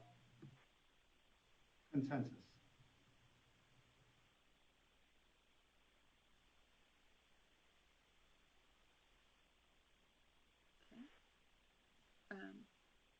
So I actually, okay, Dr. Lindemann? Sorry, just for posterity's sake, I think we're supposed to be putting the comment maker, and it was on 16, I think it was Rosa had made that comment, so we probably want to put initials there. Thanks. Or was it Christina? Was it you? Or was it Christina? I don't know. I think it originated with Rosa first, but who wants credit? It originated that we wanted to address DI standing for a number of things, and then I chimed in and people who know me have a visceral reaction to acronyms, so we ran. Okay, so already, okay, Rosa's fine. I laugh because already we in the committee, we already like, what does CC stand for? What, huh? At least every paragraph that something's used, use the whole word and then go ahead and acronym away. But it is annoying to a lot in the education community, all these acronyms we throw around. And now we're creating new ones. They're great ones. I love them. I don't want them to be diluted by saying DI and CC. Oh my God, the tags though. Tags that I bought. So I had one other, our group had one other concern, and I hope Delta Group doesn't mind. We didn't make it a comment, but it was about if on line 440 in the high school chapter, we talked about, it talks about how MIC 1 and MIC 2 are implementations of IM 1 and IM 2, and how the standards align in those courses, because obviously you don't teach, it's weird in the high school because you don't teach the whole standard in the grade level. The standard is usually spread out through multiple grade levels. So is everyone, and then when I reread it in 440 and 441, it does mention that some data clusters were moved from IM3 to MIC 1 and MIC 2. So I guess I'm asking for clarification that there is somewhere, I know we don't want to teach, standard by standard, and that's not what I'm asking for, but at least understanding how far or how deep into a standard I go at each level is what I'm asking, and I'm not sure that's clear here. So I guess I'm asking for a comment number 19 around 440 in the high school chapter, asking for clarification if the standards, even though they're implementation, it doesn't imply that the standards align. And if they don't, does the appendix or wherever we're putting the standards or referencing the standards, does that call out any differences that occur between an IM1 course and a MIC1 course? So I guess that it's kind of a global question. We kind of ran out of time, so I apologize that I'm using whole group time for this, but I just want to be very clear on what are the expectations for the course. Christina? So I'm wondering, I know in the 2013 framework, it had sort of like the title of the course and then the standards for mathematical practice and a quick snapshot of the important domains. And then it got into what specific standards were included. And we don't have that here because we have that older document. So I'm wondering if you would like to see something similar where there's, at a glance, a quick crosswalk of what are the, domains included or clusters of priority between the two, like the traditional IM, what we had in 2013, and the MIC, so that you could see? It's not even just I would like a crosswalk, actually. I mean, and I know I've been a stickler about this, of the standards, only because when, at first I was like, okay, no big deal. If they're implementations, they're the same standards. But then when I read, I'm looking at like on line 440-ish, 441, it talks about how some of the standards from IM3 been moved to IM1 and MIC 1 and MIC 2, and I'm not sure if that's somewhere very clear for me. So if there was anywhere published a crosswalk of this is IM1, this is MIC 1, this is IM2, this is MIC 2, so that I can see what changes are being made and how to best implement those changes for depth and for tasks. Okay, so Erin, and then Janet, and then Rosa. So now that you bring that up, Lori, I would have to agree with you, because I know that when I had read through this and I saw that there were some data clusters being moved, I was thinking, oh my gosh, how in the world, especially with the current IM2 standards, will we be able to fit in more?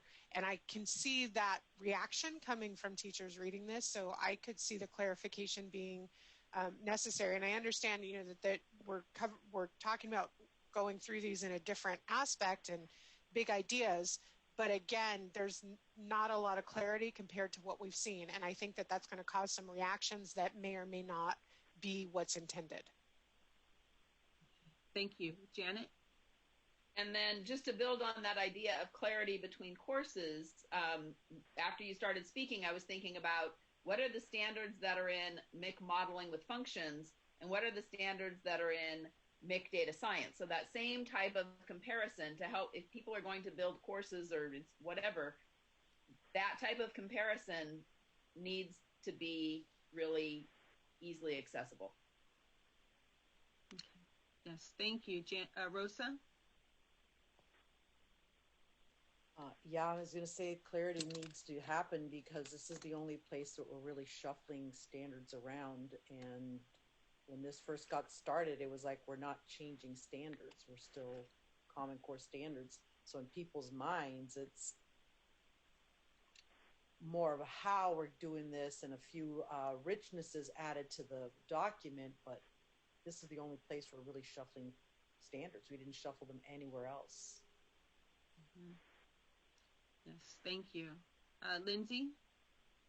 Are you proposing to have those correlations here or an appendix for these new courses and how they align? I'm fine with putting them in an appendix and how they align. I just feel like as someone who teaches several of these courses or has taught these courses, it's, and I understand we don't want to lay out, we're teaching this standard and then this standard and then this standard. But if we don't, we just need to know how to build the big ideas. What are the big ideas, and be more specific, since standards in high school are so multi-layered. Bernadette? I heard someone else spoke about a crosswalk maybe, or a guidance as to how those connections will make meaning to the current integrated math 1, 2, and 3, and mathematics, investigating and connecting. I didn't use the acronym, Rosa. 1, 2, and 3. That would be very, very helpful for our high school educators. And I think our publishers too. And publishers too. So that's one. I have another comment later on. If that could be something that we can add into your comment, Lori. Yes, thank you. Okay, Christina? For me, I'm looking currently at the Mathematics 1 2013 framework chapter. And if anybody wants to pull it up really quick, I am on page 30. And it's got the Mathematics 1 overview, like I was saying, and it talks about number and quantity, and then it gets specific quantities. So here's my clusters, and it has bullet points. I would like to at least see something like that, where, it does lay out what are those key features of this course, because it's not laid out in a checklist type way, but it gives you a nice, like I said, easy picture up front before they then get in and list all the standards. What's the page number, Christina? It is page 30.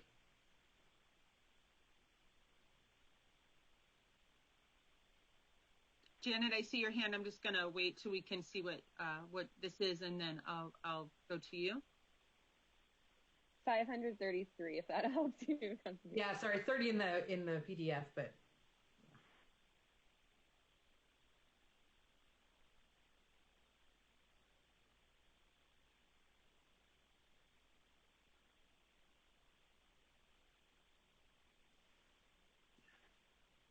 Okay. Yeah, something like that, and then then something across. I think a crosswalk. I love the idea of a crosswalk comparing the classes to see how they changed. Janet, and then Bernadette. So I'm watching the comment getting developed. It's comment 19 on the tracker, and I would really like it says the example is between MIC 2 and IM 1, but I also really think that I want to include the and I don't know what it's called, but the MIC 3 for data science or the MIC 3 for functions. That also needs to be clear, and it's not an or; it needs to be an and. Yeah. So in other words, we're asking for more course specificity in terms of standards and overall overarching ideas between the integrated series, the mixed series, and then the new courses. Okay. Bernadette, and then Dr. Ford.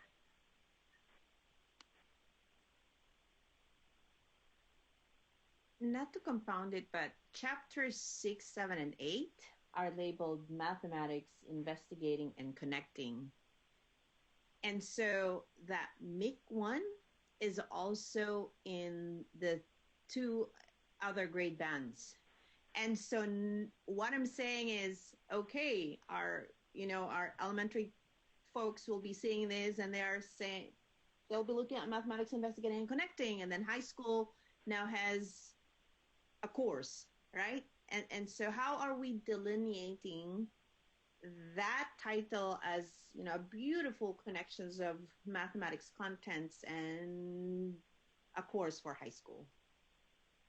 Okay, good point. Dr. Ford?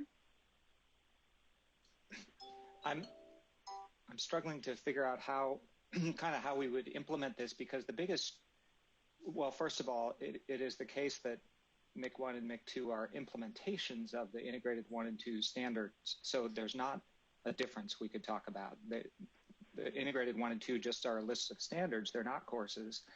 The way that integrated 1 and 2 have primarily been implemented is by simply interspersing units of algebra and geometry mixed up between 9th and 10th, instead of just doing all the algebra 1 and 9th and all geometry in 2. So we're proposing an actual integrated approach to the content in MIC 1 and MIC 2.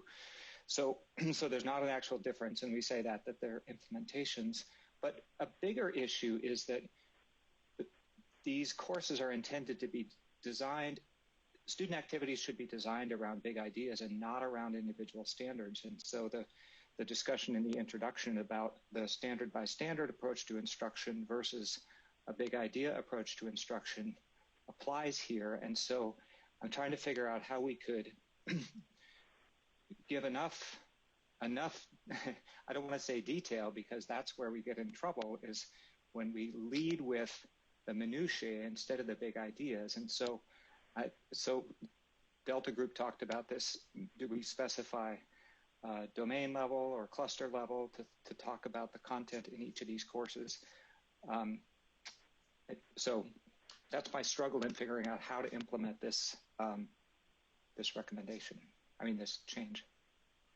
Okay, thank you. Janet? So this whole conversation got started around line 440. And it does say that the MIC 1 and MIC 2 are implementations. And the part that became problematic is when it said, with some data clusters moved from integrated 3 into MIC 1 and 2. And so that's where that line is problematic. And if that's happening, the clarity needs to be there, because you guys are saying things are moving, and so maybe it's not a detailed list, but you guys are saying things are moving. So how are people going to know? How is that information going to be transmitted? I would still say between the MIC 3 data science and the MIC 3 functions, there needs to be clarity around what's happening there. Okay, cool. I'm sorry, go ahead, Dr. Ford. Let me just respond real quickly that our intent was within the outline of the content of each course at the end of the course, that's where we were trying to lay out, which standards, but we did it at the domain level, which is very different than what people are used to seeing, I understand. And so, for instance, that sentence that Janet just read us was specifically referring to some of the data domains that are listed in MIC 1 and MIC 2 that are in the integrated 3 layout in the standards. So we can certainly make that clearer here. Happy to do that, and then yeah, we could certainly add some paragraphs about how the 2 versions of MIC 3 compare to the integrated 3 outline. Okay, Cole, and then Christina. So I'm wondering, I'm looking at the page Christina was referring to, and I'm wondering if whenever it's laying out the domains for the MIC courses, if we just adjust those sub-bullet language to match what's on that page where they're applicable, if that would help kind of remedy some of this, if instead of just saying quantities, it called out reasoning quantitatively and kind of match that. Okay, hold that thought. All right, Christina? So ditto to that part of what Cole just said, because that's why I called out this page, because it doesn't get into the minutia of standard by standard. But then my second thought was that originally these sample course outlines were provided for content developers, for thinking about building courses. So if I'm a teacher, it would be nice to have some guidance on, yes, I'm doing this cluster, but I'm not doing every standard within this cluster in that big ideas way in MIC 1, because I know that it's going to come later. So having that understanding of, what should I be including in these big content connections and big ideas, and what is, appropriate for the next course or for extension. So I think we don't want to go, like we said, we don't want a checklist of standards, but we also need to provide enough guidance that curriculum developers will be able to build this course with big ideas that are appropriate to the course, specified course. So I just think we need just a little bit more. Okay, Dr. Bowler?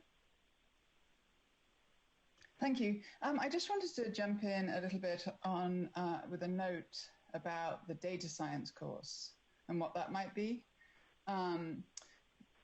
As was pointed out by many statisticians, the Common Core did a very bad job of bringing in data. And the data science courses that exist at the moment, such as the one that's been used, taken by 20,000 students across LA, has the data from the standards, but then it has other really important content as well, which is CS and more around dealing with large data sets that just wasn't in the standards. So in our data science chapter, we've included the content from those courses as data science courses. But I would just say we're at such an early stage with data science courses. We have one example really, and more are being developed now. So I just wanted to share that it's an early time for data science, but an important one for us to include in the framework. Okay, Dr. Lindeman? So I think I'm trying to kind of understand things, and forgive me if I'm not understanding it well. So I think there was a decision made with the writing team to put the cluster, the domains within these content connections, as opposed to presenting course outlines, because there are course outlines already laid out for integrated and traditional in the adopted standards, as we know.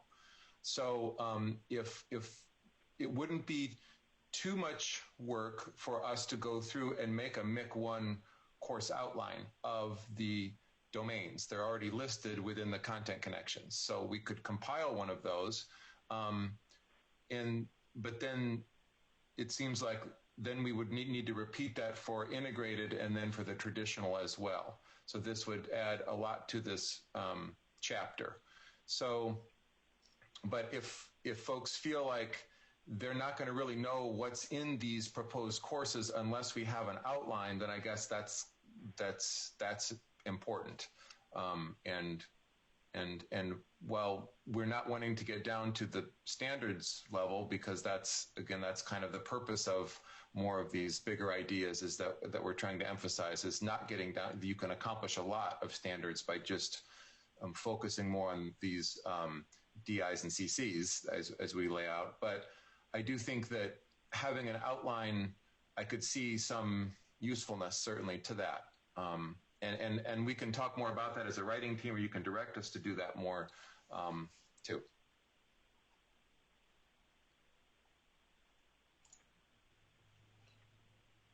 Okay, so I'm sorry I started this, but I think it's an important conversation because, well, this is just a view that I'm kind of, I guess I'm sharing. Is it's not necessarily my view, because I can look at that and I'll look back and I think most people on this committee feel that way.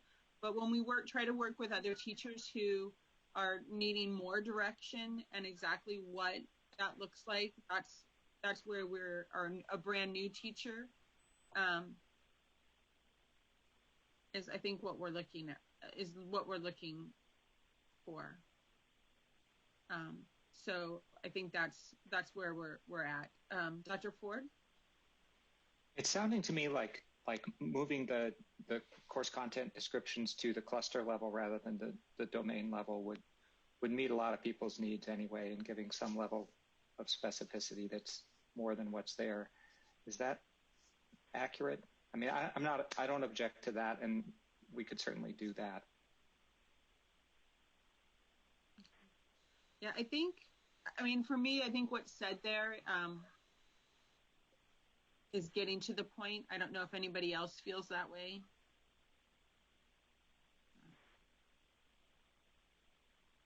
What's getting said where? Like in the comment. If everyone could take a look and see if what we're thinking is coming through.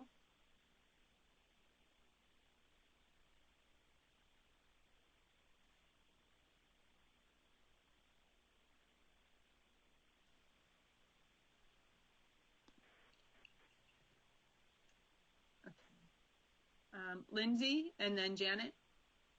So would you want to add to that to the cluster level?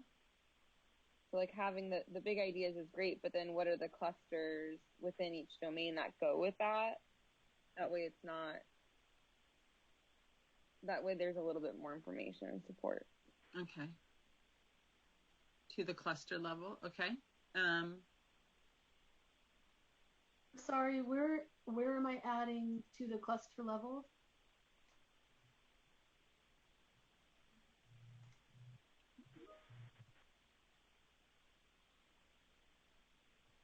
Lindsay, do you see where you would want that added into there?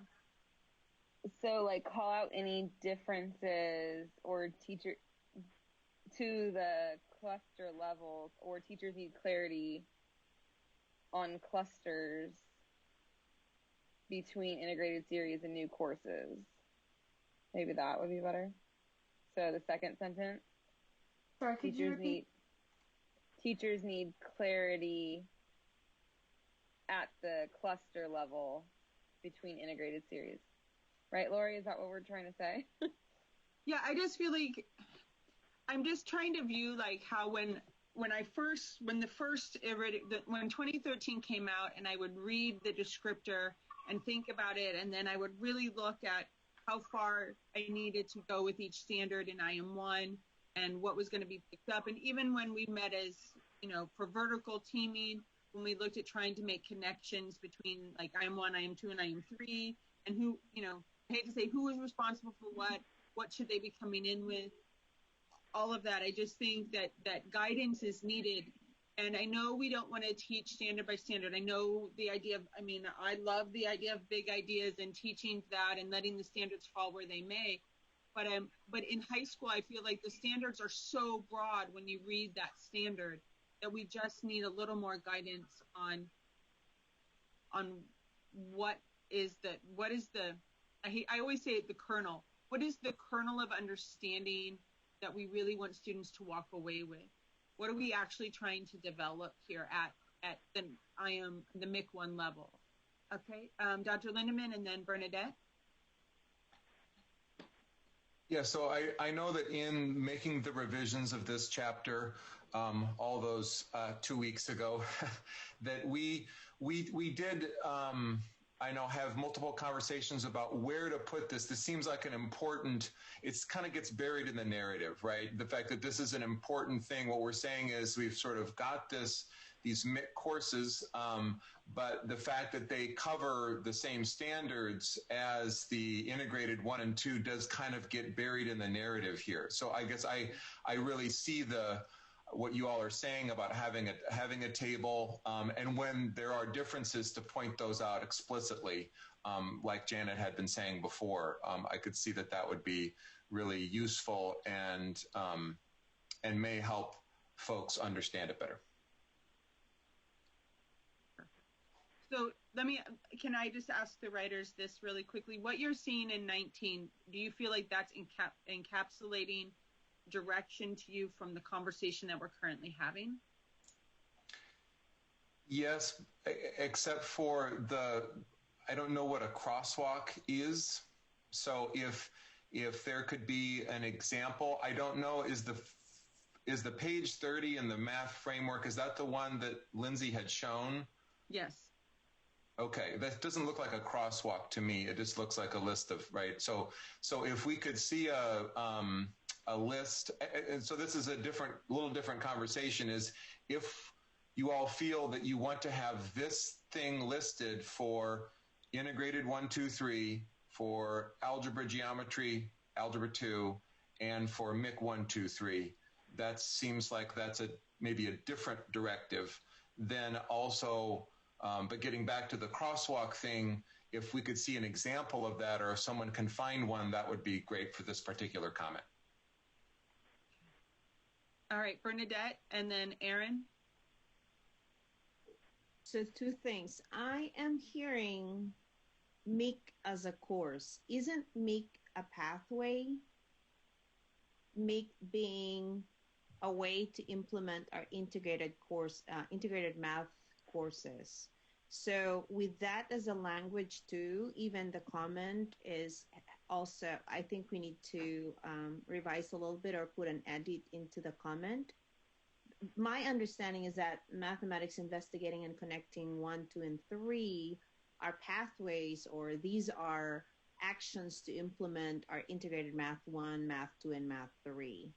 And I remember way back that we had a visual to probably even clarify how these pathways can help us navigate how to teach our integrated math 1, math 2, and math 3. And correct me if I'm wrong, I'm not seeing that visual right now.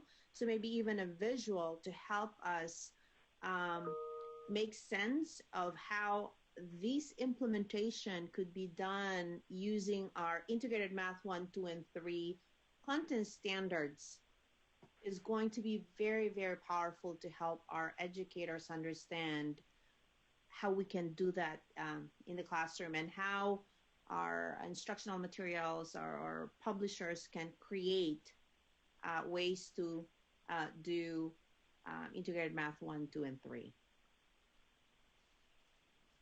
Okay, thank you, Janet. Okay, Erin?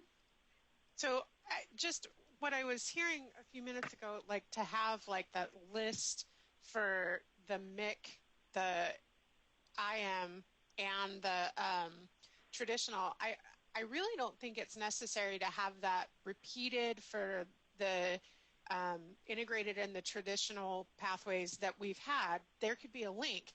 I really think it's for the MIC to make it clear that this is taking these standards from what we had as the integrated and reforming them. But then because of that one statement on the lines that you were talking about, Lori, the idea that it's bringing in some of the things from IM3. So I think it needs to be a comparison between the two, and really it's just how it's being organized. So I think it's clarifying specifically this particular organization of the integrated and this movement toward this bigger idea. So I don't think we need the list for the other two. That would be my personal opinion. Yeah. Okay. Perfect. Okay. And then Janet? So I just want to build off of what Bernadette said. And tell me if I'm wrong, Bernadette, but I think that you said MIC is something that's been happening and it's going to evolve in grades K through 8, right? Because it's always been integrated, right? K-8 has always been integrated. Yet at the same time, it has had the same problems of integrated math in high schools, which it has been siloed, right? And so now, instead of having these two pathways of integrated math and MIC math, it is a continued evolution, the same way that K-8 is going to go through this more robust integration. The integrated math pathway is going to go through a more robust integration, and that's the broadening or the deepening or whatever you want to say. But I really think, Bernadette, K-8 has been integrated. It's MIC. Integrated math has been integrated. It needs to move to MIC. I think that there's something really powerful in what you said, Bernadette. Okay, thank you. Jeanette. Dr. Lindemann, did you have anything else? Did you want to speak again? Well, that's great. Well, we think so. We think so too. I just really want to agree with what Janet said there. It's been a vision for this chapter. As you know, we've gone through some various versions of this, of integrated and seeing it in a new way and as an evolution. So however you all think that we can structure the chapter to do that would be wonderful. And I was just going to point out that Bernadette had referenced the diagram on line 299. That's the diagram, I believe, Bernadette, that you had been talking about. It's got the cloud above the courses, and it's got the 3 different pathways there as the visual for that. But maybe there's a other visual that you had seen prior. Okay, Christina, and then Rosa.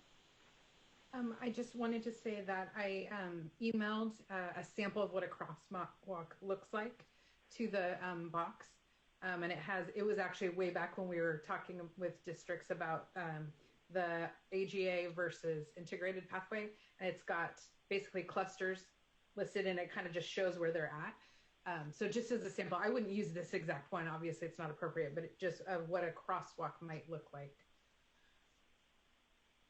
Okay. Rosa? I don't know if you could bring that up on the screen so everyone could see what we were talking about, the crosswalk that was sent to the mailbox. I don't know if that's possible. Yes, as soon as so it's not in my mailbox just yet. Okay. Sometimes it does take a little bit, but as soon as I have it, yeah, for sure, I will bring it up. Okay. Thank you, Constantino. Okay, Rosa? So this third option is, I don't know, not really sitting too well with me right now, because if this is a revision, to me it's a revision to make what we have more robust. So if the integrated needs to be called MIC now, fine. And if data science needs to be integrated in all of even I hate to even call them traditional, because we've been under Common Core Algebra, Geometry, and Algebra 2 now for almost a decade. We don't need a crosswalk. We need to have these courses revised so that they are robust and rich in what we know now. Because I agree. I mean, we want investigations and connections even within an algebra course, not just willy-nilly throwing out the train problems or whatever. I'm being silly now, but to me, this is the same as CGI. It's a way of teaching mathematics where you're investigating and connecting the content, regardless of your integrated or traditional. It is not a third pathway, because I'm struggling to think who's going to take on putting a third option out there. We're fried with COVID right now. We can't even picture right now just going back to whatever we had to now think about wrapping our heads around a third option. And it's been hard enough to get decent materials for Common Core math all along. Now we're going to get a third thing out there. I don't know. I think this took a little turn that I'm like sitting here thinking, did I miss something? So that's all I'm going to say. Okay, Dr. Ford? Yeah, in earlier versions, we did just have what's now the MIC pathway and the traditional pathway, and we added the former integrated pathway because the CFCC asked us to basically include that because so many districts have invested in creating and implementing those courses and didn't want all of that work to be disregarded. So as we wrote them, we certainly thought of the MIC pathway as an evolution of the integrated pathway, as Rosa was just saying. So I think that's kind of how we think of them, but there's this issue of all of these districts that have invested all this time in putting together pathways that are currently called integrated. I still don't know what the issue is, though. So you have the integrated, we got the integrated, and we're making it robust with considerations on UDL, English language, being equitable and more open for kids to access. I don't understand what the challenge is right now. Like why this, I don't know, maybe it's late in the day here, but I don't understand the challenge.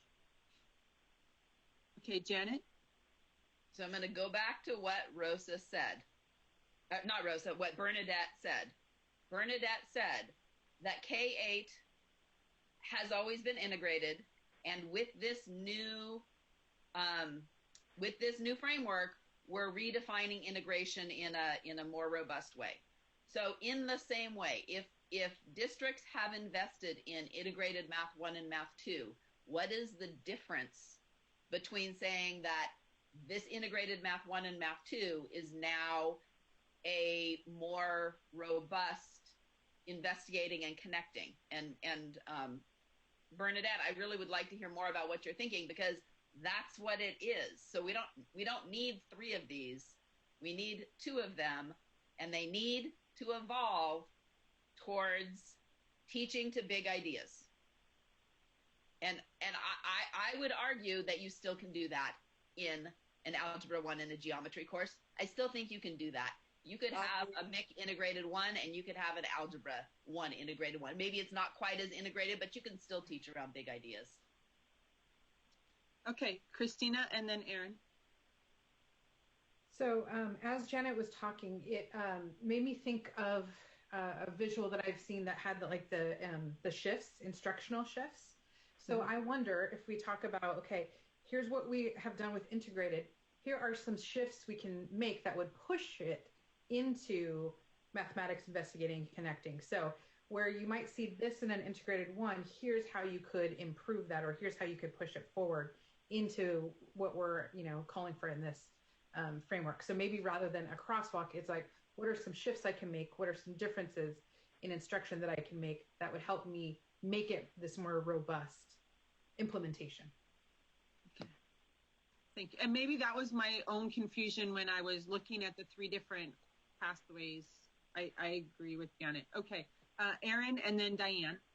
So, I agree with all of that, and I agree with what Janet and Bernadette are saying about that really it's this push forward in moving forward of the integrated, and I think this discussion happened before. The first read on this chapter was that it had this movement forward in the integrated, and then it went back to, but here's the traditional where it was just from 2013. And the problem is that sending a message that to those districts that have tried to make that change to integrated, that it's discounting, that you haven't moved far enough, but if you stayed with traditional, you're good.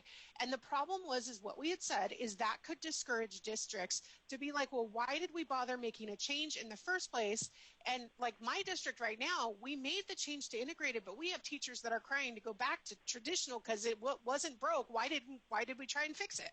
And so as a leader in the district trying to convince people that this is what's best for kids, that message was not being sent properly before. And I think this rewrite is a much better implementation, because it is the writers took into account what we had talked about, the idea that we are honoring the work that has been done to those districts who have made that move forward. And I agree with all of that, but I think that by just saying, okay, well, we're going to have these 2, it's really not pushing that whole idea of we really want everybody to move forward. And I think it leaves that traditional kind of out on its own a little bit and leaves that permission there for districts to stay in that zone that they haven't changed. Okay, thank you. Diane? I wanted to sort of piggyback on what Janet said about that there is an integrated pathway, and this is a way to sort of push that forward. And the reason I think that's a really important comment is new materials to go with this framework are still several years down the road, if we're lucky, right? It's probably 4-ish years. And a district like mine, we actually were supposed to implement newly adopted materials in the fall of 22, we're pushing that back a year because of COVID, but it means we're going to make an investment in integrated textbooks that won't be replaced for about 7 years. So I really like the idea of how to take what we will adopt, or in some cases what we already have, and push that forward so we really do get a truly integrated program, but yet not have this other pathway, because that's how I saw it too. I hadn't seen it as courses. So I think for this document to be useful in a situation like we have, how to sort of take what you have, which may not be the best materials you want because we're not willing to wait that long, and make it work for us so that we can live out the spirit of the new framework, even if we don't have exactly aligned materials for a number of years. Okay, thank you. Rosa? So I recall my first read of this chapter, and I can't recall why, but I was not part of the discussion of my point. So I found Erin's take on the revisions interesting, because I read that as, oh, look, we're trying to make integrated more robust with all these wonderful changes, making investigations and connections and categories of investigations at the time, and traditional just like, oh, well, we're not interested in making any kinds of revisions. I feel like both needed some TLC. And I found like what you're now calling MIC was supposed to be the richness of the integrated. And we did, since the first read, address some of the traditional. But to me, if it's a revision of both pathways. And I saw not tending to the traditional one as being remiss on our part and just assuming that we'll make it robust on our own. And as much as some districts have wanted to pivot onto the integrated, it just hasn't happened for various reasons. Okay, and Janet. Okay, so I believe that I heard earlier in the day that something about a conversation between the writers and CDE, and that they were going to do something with content connections so that it spans over, I don't fully remember, but I don't know if it's just different grade levels or different courses. I think that algebra, geometry algebra should also have MIC examples, like Rosa is saying. We have to recognize where we are and where we want to go. And so Diane is saying that given the reality of where we are, this is setting a vision for where we want to be, yet it also has to include stairs to get there, whether you are in, an algebra or an integrated course. You can still make content connections. And I would say for my district that did move to integrated, they're jonesing to jump to a problem-based curriculum, right? And so in my district, we're not looking to go back, but we're looking for guidance on how to push forward. So I think that we need MIC for both. Okay, Christina? So I had a similar suggestion in one of the earlier revisions for this chapter. And when hearing from the writers, the trouble was if you can't have necessarily the same content connections, the same 4. So if I think of a traditional geometry course and what needs to be included in that, it doesn't necessarily allow me to make those connections unless I choose to bring things in. So we could certainly do that, but my question would be, is it the same 4 content connections? And how would that work in, let's say, just a geometry course? When I don't necessarily, I'm not dealing with functions, I'm not dealing with all of that. So would I be then bringing those in? So that's my only hesitation, because I know that that was something put forward by the writers, was that the traditional pathway doesn't integrate, doesn't make the connections as neatly as an integrated path allows me to do. So just thinking about that, is it the same 4 content connections? Are we saying use big ideas, and would they look different? Okay, so I think right now we need to kind of remember that we can't make, at this point, we're supposed to be fine-tuning and not making major revisions to this. I think with the conversation, I started this whole thing off but I think if we could just be more clear, this is just something, a sentence or two, something to clarify, I think what Janet was saying, that MIC is an evolution of the integrated and where our ultimate vision should be going. So that if you're in integrated, you should be looking towards the MIC or something along those lines, and to try to wrap up this conversation, because I think we could talk about this for quite a bit.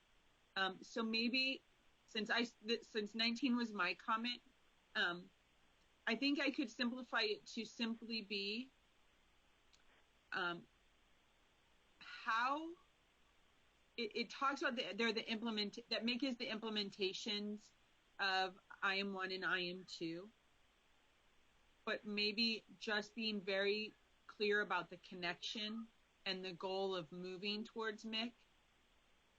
Dr. Ford, would you like to speak? Yeah, I'm on that discussion of MIC and integrated. One approach to valuing the work that districts who've already switched to integrated have done is not to include the entire, framework in its previous incarnation, but just to reference that and say, a lot of districts have done excellent work in moving to an integrated, and here's the next evolution of integrated, and that would get it. I agree that 3 pathways feels a little overwhelming, and so is that part of what you're recommending, that we take out integrated as a separate pathway and just talk about MIC as the next evolution of the integrated pathway? I don't know. Could we? I would need clarification if that's even in our purview, since we're not supposed to be making major revisions at this last read. So I don't know if Shanine or Constantino could jump in here and help us get back on track about what we can and cannot do at this point. Well, let me point out that integrated was only back in for this revision. So this is the first chance you had to say take it out. Okay, thank you. Yeah, so I hear you wrestling with a couple of things.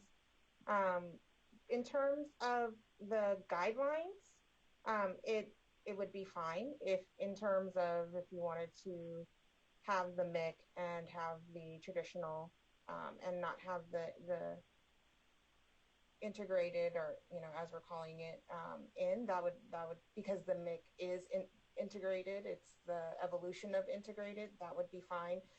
However, it would be a major change for this chapter, and so you want to think about that at this juncture. At the last meeting, are you prepared to make that major change, or does it make more sense to send it as it is with the modifications that are either in 19 or reworked in 19 in a way that you feel would suit the need, to allow it to go to the IQC and public comment and see what comes out of that before making such a large change? Okay. So Bernadette, and then maybe we'll call for a vote on the committee, because it's hard since we're not in the same room, about leaving integrated or taking it out, and maybe we'll start there, because I know we are getting low on time as well. Bernadette? Okay, so the challenge is, and I'm all for whatever we decide on, but if we will be going towards mathematics, investigation, and connection, there is going to be a rearrange of some of those standards. So is that even be okay? Like right now, we are saying here that some IM3 will be in IM1 and 2, right? So that's going to be a huge change if we will go that path. And I'm saying that because I've heard something about IQC's policy or whatever. So I'm just clarifying if that's okay. And yeah, I'm all for whatever we decide to be helpful and beneficial for our high school kids. Okay. So why don't we do a quick poll, and please don't just be we can live with it, because then we could all be that, and then we won't get a decision. So if you would like to keep the 3 pathways in this chapter, vote yes. If Lori, you would like, yes. Lori Constantino here. Please. So just before you have that vote, I was going to make a comment, but I was waiting for the opportune moment. The only thing I would add is, so the chapter and the guidance in the current draft is what the committee has shaped up until this point. And so that's why I think your comment and the reminder about this is an opportunity to fine tune. It's to fine tune the work that you have been doing together up until this point. So I think that's important to remember. And also the way the 3 pathways are presented, they are backed by information and evidence. And this simply tells LEAs there are 3 options now. Here are the benefits to each, so that LEAs can make informed decisions about where they want to go. So I think the way you have shaped the document up until this point, I think you should feel good about that. And I think when you opened up this conversation, I really thought this is an excellent opportunity to clarify maybe the differences and similarities.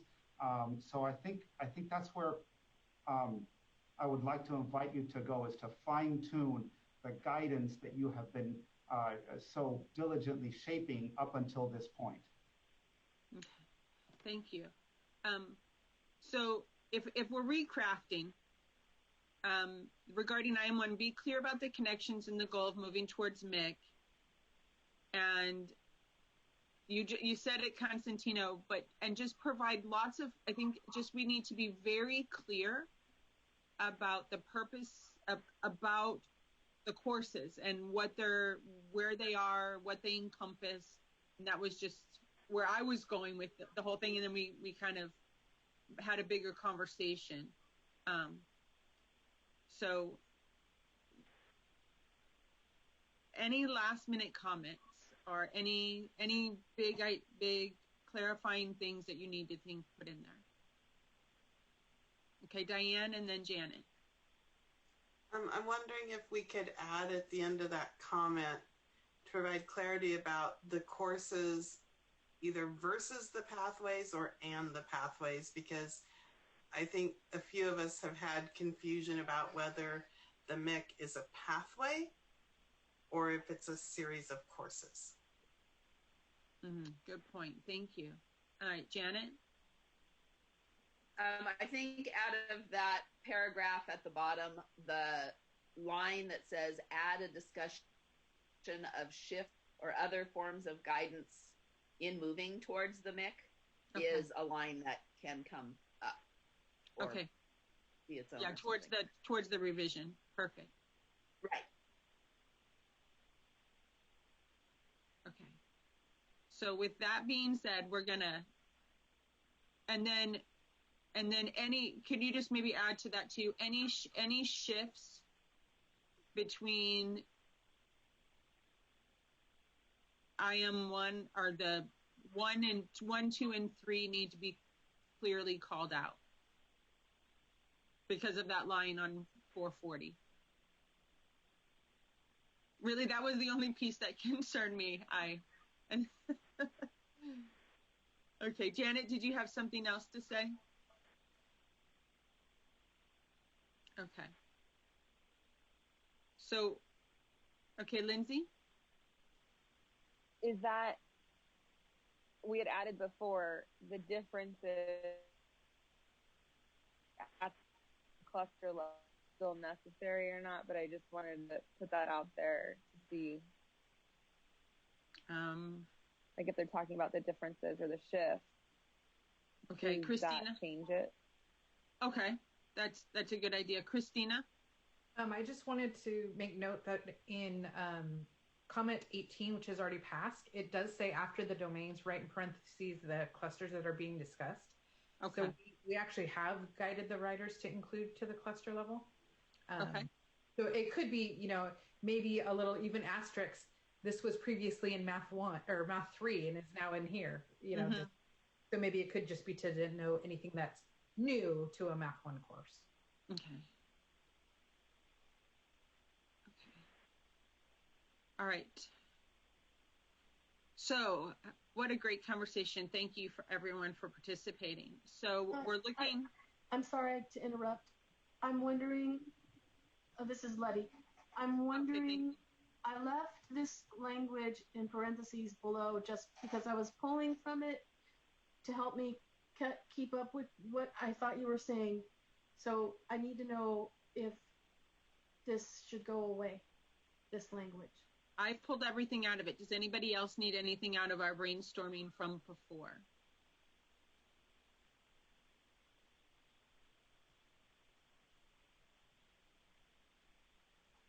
Okay, so let's go ahead and delete that. And then we're going to vote on 19 as it stands.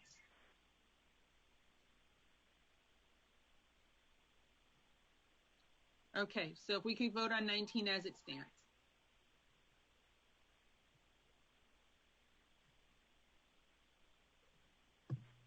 Yes. That's consensus.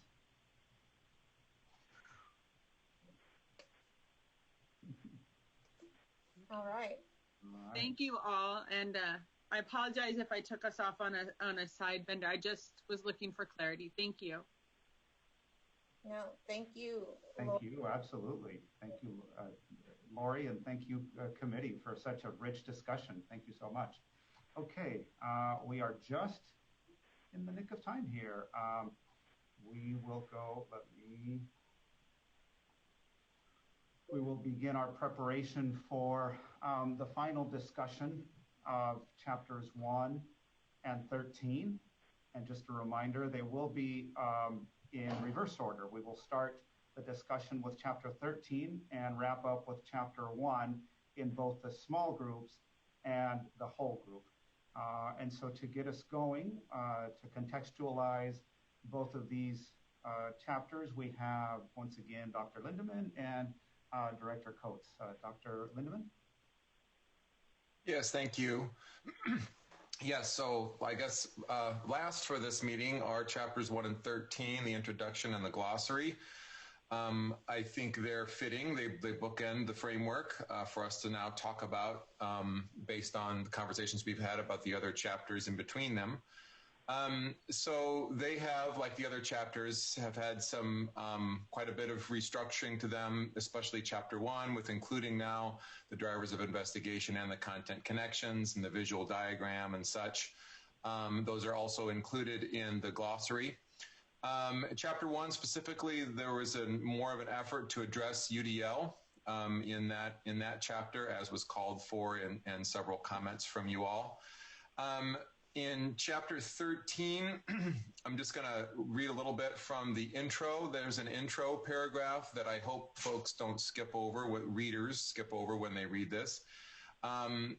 There is a table of acronyms that's commonly used in math teaching and learning conversations that has come up as a result of CFCC member recommendations and other things from the writing team and the 2013 framework.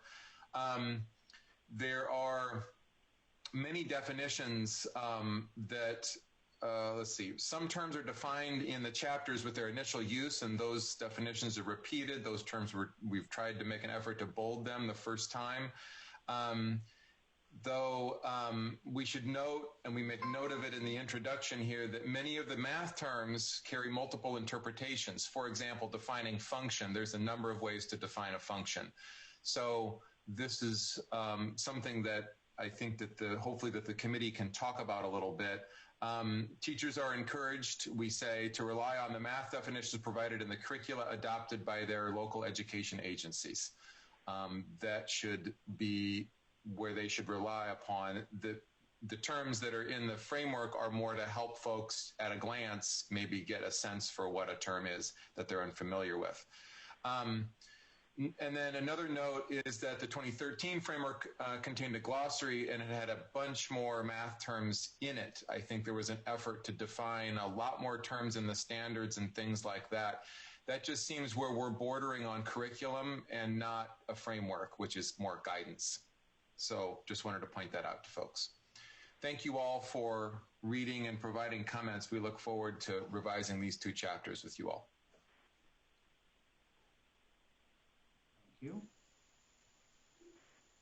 Okay, so it is 2:12, so it is time to start going into our small groups, our final small group sessions.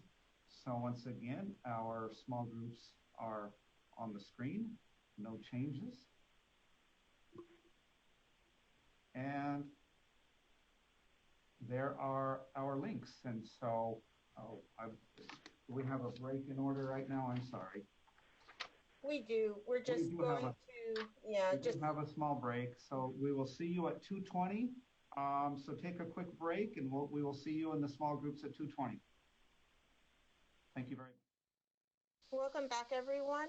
Before public comment, let's do roll. Thank you. Eddie Spiegler. Here. Lena Bradshaw. Here. Erin Fraser. Here. Lori Farmuth. Here. Lori Fury. Here. Lindsay Gatfield. Here. Crystal Gomez. Here. Janet Hollister. Here. Lisa Hogerman. Stephanie Holloway.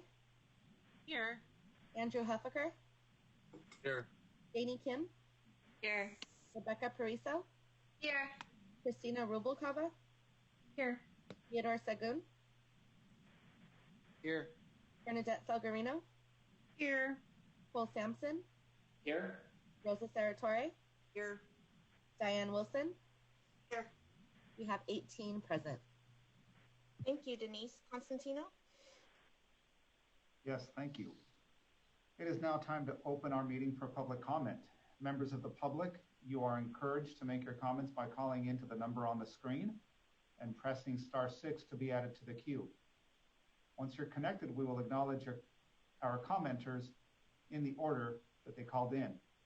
You will have 2 minutes for your comment, at which time we will announce time and move on to the next person. As always, please follow the rules of decorum and respect.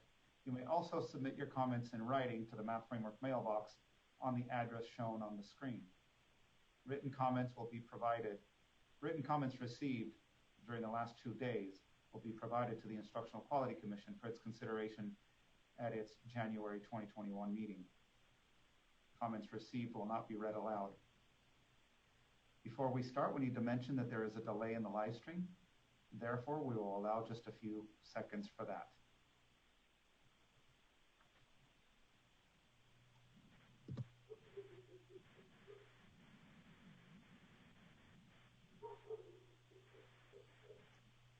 First caller, you may begin.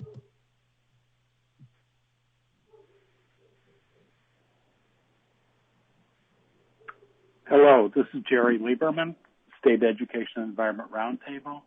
I just wanted to thank you all for all your time and hard effort to make this framework great.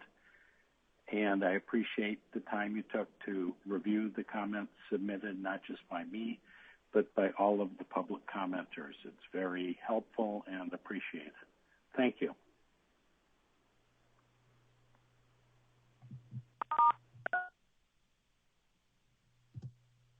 Next caller, you may begin.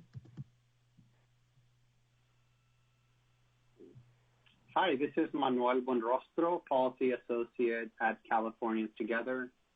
And I am calling today to mainly to give a word of appreciation to every Math CFCC member, writer, and the CDE staff that have contributed so much to the Math Framework updates during this last year. Over the last year, Californians Together, along with Education Trust West and over a dozen other organizations, have been able to provide comments and input on each of the chapters. Our vision when we started this work was for the framework to meet the needs of English learners, for it to be asset-based, and to include principles of equity throughout. From reviewing the first draft to looking at the current version of the framework, we want to thank you for being partners in this vision. We understand that in drafting a framework, there is a need to balance multiple priorities, and with this in mind, we are truly grateful for your efforts to ensure that the framework elevates the contributions and the rich diversity of our students and makes our education system stronger. We thank you for your serious consideration of our comments throughout this process and for the public service that you are providing to benefit the education system in California. Y finalmente, muchas gracias a todos ustedes por sus contribuciones. Gracias. Thank you. That concludes public comment.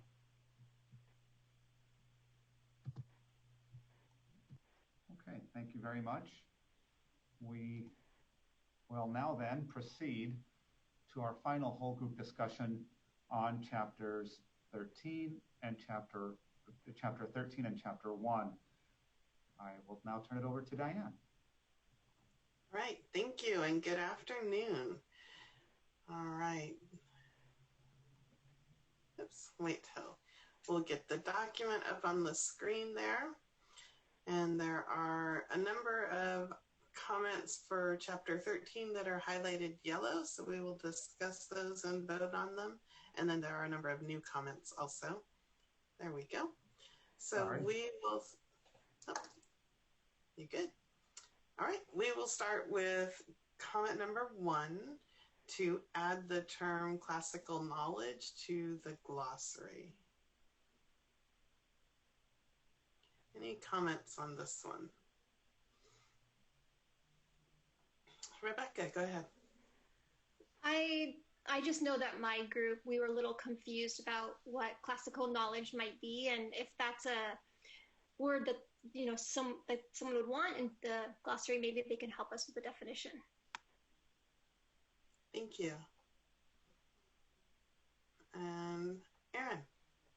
So I had actually, in Alpha Group, we brought this up, but down on number 11, that was my question was, do these first 3 terms, 1 through 3, appear in the framework, and where do they appear?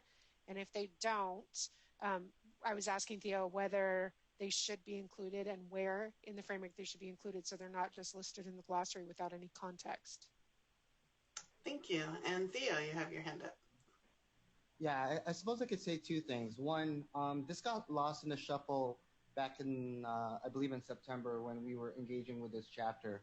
So I'm performing my due diligence because I was told to resubmit the terminology that I was originally trying to incorporate. So I think it takes us to this place of, is this going to be critical in incorporating some of these words? I did tell my group where I was taking these terms.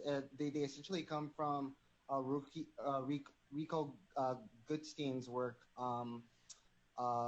Reading and Writing the World with Mathematics, as well as his other text.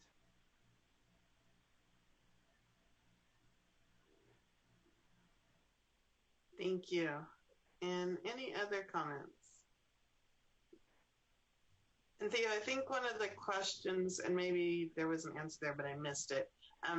So the terms on lines 1 to 3, do you know if they're used in the framework?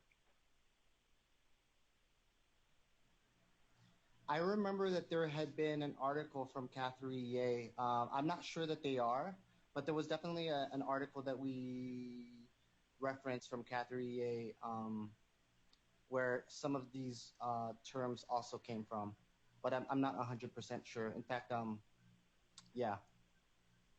Okay, great, thank you. Any other comments or questions? All right, let's vote please on number 1.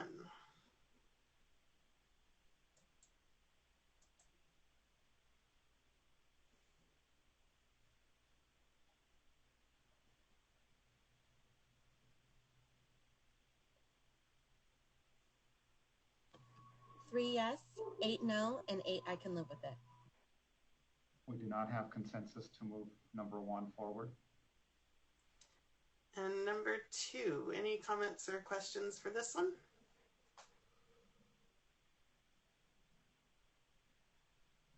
Janet, go ahead.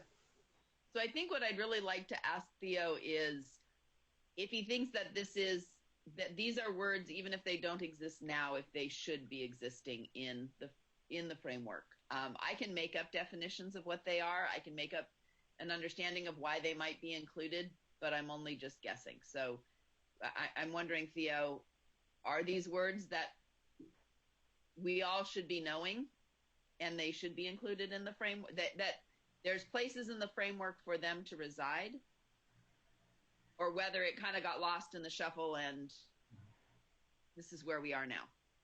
So I could say for sure. I've been thinking about folks that position themselves as residing in the social justice side of the work, wanting to ensure that some of these words come out. Classical knowledge gets at the sense of math as we typically traditionally think about it. Community knowledge looks at students' funds of knowledge, the knowledge that kids bring in from their experiences or the community. Critical knowledge is the knowledge that people might bring to critique the world around them using mathematics to do it. So I think you can make an argument that it ought to be in there, but I'm also very much aware that there's a temporal component to this work, that there's time, right? So I get to say it's unfortunate that we didn't have this discussion further, but I mean much earlier. But I'm also leaving space for people to share what they think. Thank you, Andrea.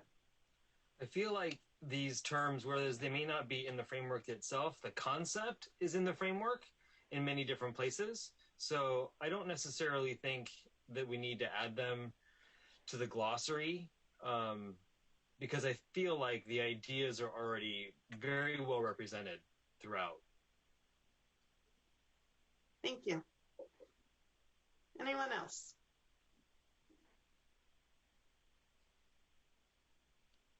All right, we will vote please on number 2.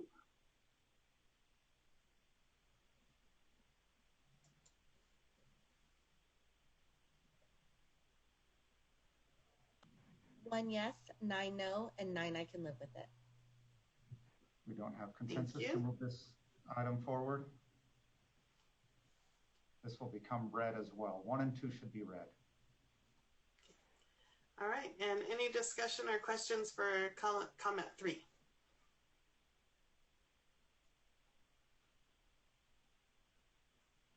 I see no hands, so would you vote please on comment 3?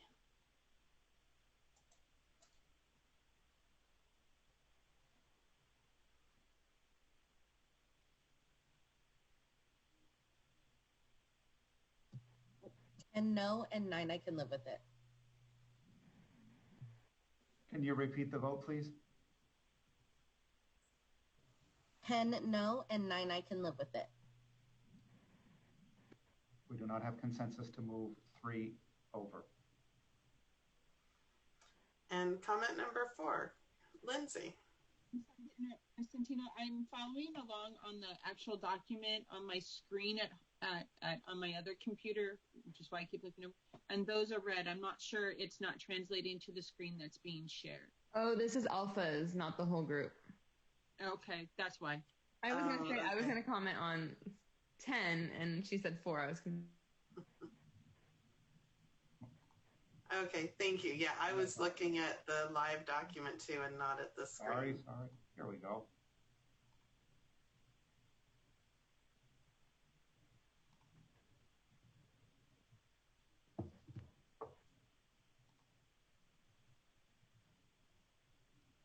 Thank you, Lindsay. All right. So comment number 4. Any questions on that one? Rebecca. I think my group just wanted to make sure it was clear to the writers that we add in those 2 words. So for comment 4 and comment 5, kind of like how 6 and 7 are phrased. Okay, so do you want to then add in there or put at the beginning, add culturally relevant pedagogy on line 96? Yes. Okay. And will they make that change? Lindsay, you had a comment. So comment number 10, I had added in to clarify that exactly that piece, that those words are meant to be added in. They're not part of the definition that is on that line. Got it. Thank you. I'm sorry, this is Richard. Was the suggestion to just insert the word add in front of culturally relevant pedagogy? Yes, I think that will take care of it.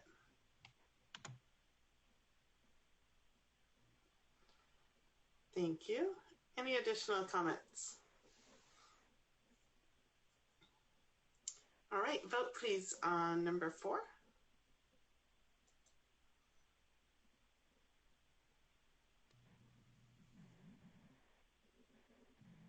We have 18 yes and 1 I can live with it. Consensus? And comment number 5, questions or discussion around that one. And I think, Richard, if you could add in the word to add equity. Thank you. And I see no hands, so we will vote on number 5, please.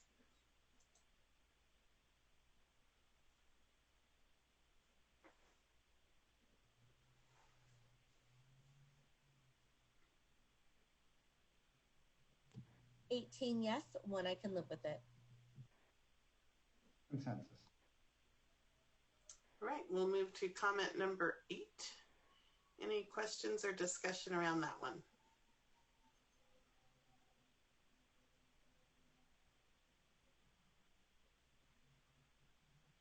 Lori. I think, again, it came back to just putting the word add. My group can help me out if I'm wrong. That was, again, our discussion. Okay. So after line 203, add measurement division. Mm-hmm. Okay. And Stephanie? In our group, I believe Katie Early was not sure what was meant here. Am I correct in saying that? That she felt like it was something was there. Maybe she could speak to that. I'd be glad to. My question was whether the intention was that we have a separate or entry for the word measurement or the words measurement division, or did they just want us to enhance it within the discussion of the quotative division? So I wasn't sure who I was speaking to here. All right. Theo, do you have some clarification around that? Either works.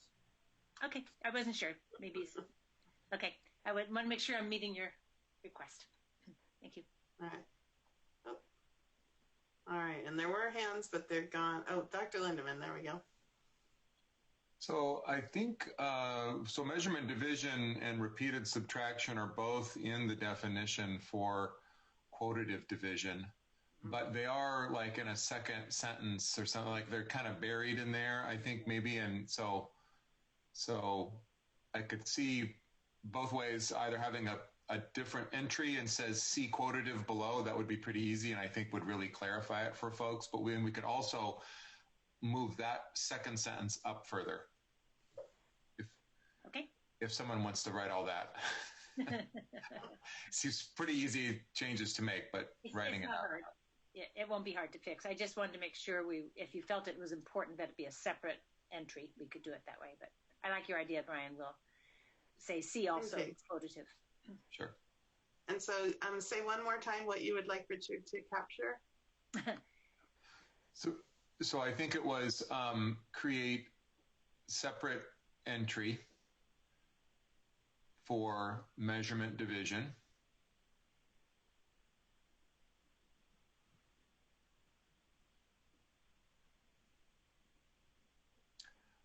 And then tag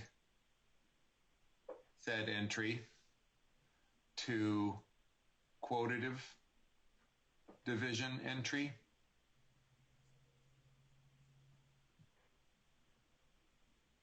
And did you want it to go the other way too, so that quotative is tagged with measurement. Exactly. And then in quotative entry, tag measurement.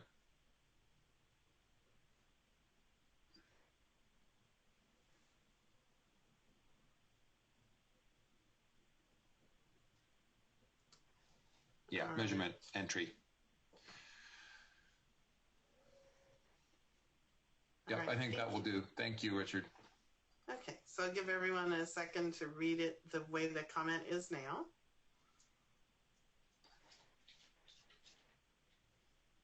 All right, any further discussion? Dr. Early.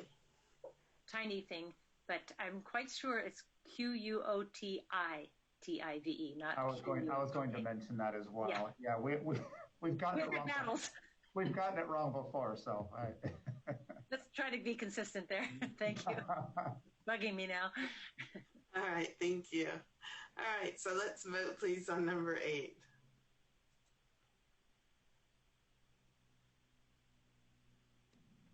Yes. All right. And then on comment 9, Richard, could you please type in add participation? Thank you. And any comment or discussion around this one? Theo. Yeah, the idea was just to broaden this notion of participation in that from a traditional view. I think we all, for the most part, tend to think of participation as I raise my hand and I get called on, whether or not it's a whole class discussion or I'm working in my groups. But this adding on or tacking on the idea of engaging with each other's thinking broadens that, because I could be talking in a small group or with a partner, and that gives a space for the teacher to acknowledge that I'm also participating. Thank you. Any other comments?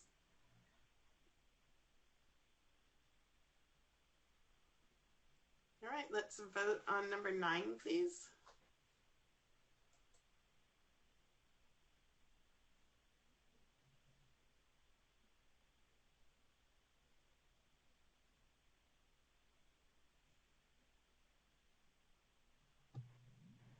Yes, and 2, I can live with it. Consensus. And comment number 10. Aaron, go ahead. I think 10 and 11 can probably be struck at this point because they've been taken care of with the votes above. All right, thank you. Is there any objection to striking comments 10 and 11? All right, there are no hands, so those two will be turned red. And comment 12. Lori. Back up to comment 9, is it important that we refer to Theo's submission?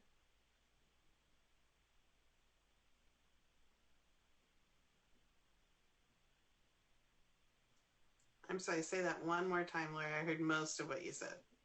I think on comment 9, it might be important to refer to Theo's submission. And that's what comment 12 is voting on, or is just to reference his submission. Thank you, Lindsay. Okay. All right, so for the writers, does that make sense the way it is, or do we need something added? That's fine. Okay.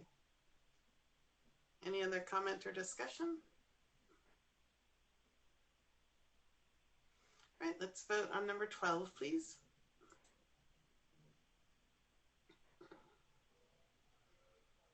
Yes. Right, comment 13. Questions or discussions around that one?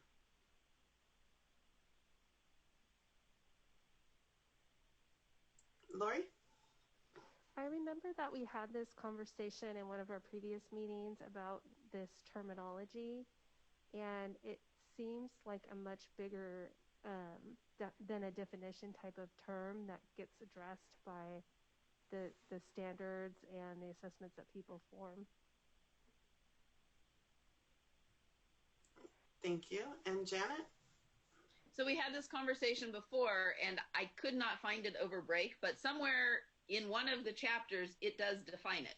And it says, by mastery, we mean ability to solve problems and blah, blah, blah, blah. There is a definition. I just could not find what chapter it's in. So the definition is somewhere in the document already. The term is in the document, so the definition is also there. Thank you. And Andrew? So I did a search for all the new draft chapters, and I could not find that definition anywhere. So I want to make sure that actually is there. Yeah, I want to make sure that it actually is in there somewhere, or we just don't think it's in there. You know? But it might not be mastery of mathematics. I think it is mastery. They say by mastery we mean so mastery in all the. Couldn't find it. Could not find it. I was read it somewhere. I know. I thought I did too. And this is Bernadette. Can I add to that one? That's why I have that as a comment in chapter 1 also, line number 6, because I couldn't find it. And they've used this word mastery on page, chapter 1, page 13 and page 17 for the very first time, but have never been used all throughout. So when they use that, I encircled because what does this word mean? That's why I put it there as my comment, and it's in number 6 under chapter 1. Okay, thank you. And Andrew, did you have another comment, or is that just left over from before? Okay, left over. And Janet? So can I just ask the writers, or am I imagining it that I read a definition of mastery somewhere, or is it actually, did you define it somewhere? So I think that this, it came up in the assessment chapter, I think, Janet, if I remember right, when we were talking about standards-based, and there was a discussion, although we've just revised that chapter.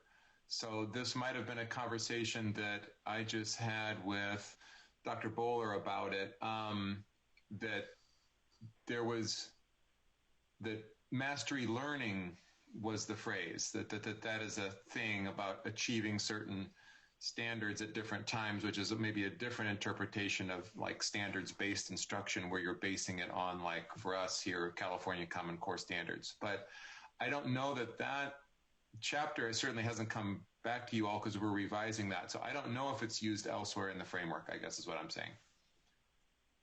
Thank you. Stephanie?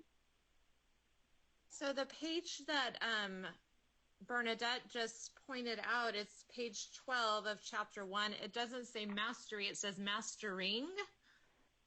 Means becoming inclined and able to answer novel or consider novel situations arising either within or outside of mathematics through a variety of appropriate tools, using these tools to understand the situation when desired to exert their own power to affect the situation. So it's not using mastery, but mastering. Thank you for making me not feel like I'm crazy. That is what. So we can modify the comment and then put in the page and reference to what you just read, because I thought I was going crazy.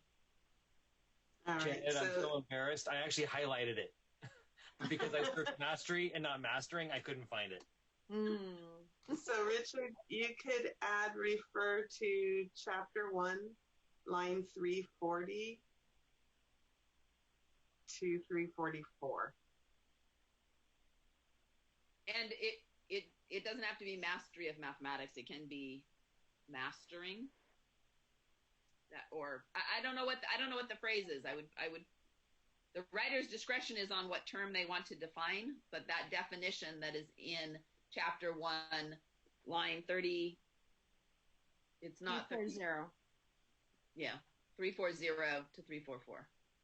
Committee members, Constantino here, just to point out guideline 3B1 calls for discussion, guidance for planning assessment, including discussion on approaches to measuring student learning, including strategies to support mastery-based approaches to assessment. Ooh. All right. Thank you. And Bernadette, and then Rosa. Okay, so then I'm hearing several phrases and words here. Mastering is on page 12. Mastery of mathematics on page 13. Mastery of content on page 17. And I heard Dr. Lieberman mention mastery of learning. So, which is which? And how are we going to have a common understanding when we use the term mastery? Oh, I forgot, mastery-based. And another one, mastery-based something that Constantina has just mentioned. Thank you. And I think that's why the comment came up, I know in our group, and I think Janet just mentioned it too, that this is a really big discussion and maybe defies a short, concise definition. Rosa, what was your comment? Well, along that line, and I feel that in terms of what Constantino shared, we are providing rubric-y kind of things in the assessment chapter. And I think to Lori's point, Lori Fury's point, it depends on what you're doing with the kids to define mastery. I feel it's just way too big of a I don't think you can get a succinct description of what it is what I'm saying. That depends on what you're asking the student to do. Thank you. And Dr. I don't feel like you have to define mastery. I mean, that's ripe for great professional development, professional learning. I don't feel it needs a definition, especially since we have provided a pretty nice assessment chapter. Thank you. And Dr. Ford? Yeah, thanks. Pointing out all those uses of mastery in the introduction makes me think I want to go back and look at that again. One term that perhaps we could put in the glossary if it's not there is mastery-based grading. As Constantino points out, that's a particular term of art that has a meaning in the field that we need to address, and we do address in the assessment chapter, and that might belong in the glossary. But the broader term of mastery in general, first, I think is problematic, which is why we talk about mastering as a process rather than mastery as a noun when we actually gave that definition. So we might look back at the introduction and think about proficiency rather than mastery as a term when describing the goal. And so maybe you can think about, do you want mastery-based grading in the glossary? Thank you. And Janet? So it's my comment, I would amend it to say add mastery-based assessment, because I really want it on assessment, not grading. It is not about grading, it's about assessing. So to add mastery-based assessment, which is what is in the guidelines, and then you can take the reference to chapter 1 out. Mastery-based assessment. What's highlighted in, mastery-based assessment.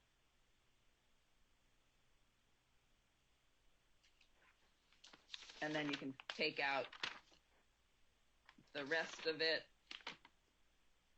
And it has a guideline, but I don't know which one it is right now. 3B1. 3B1. So you could just, if you want to tag it, you could tag that. 3B1, guideline 3B1.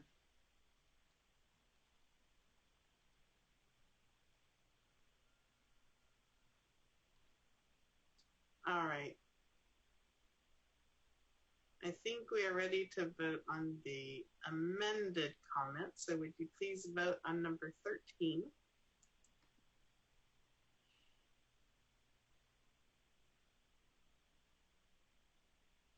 $19 yes. Consensus. All right, and comment number 14. Anyone wish to speak to this one?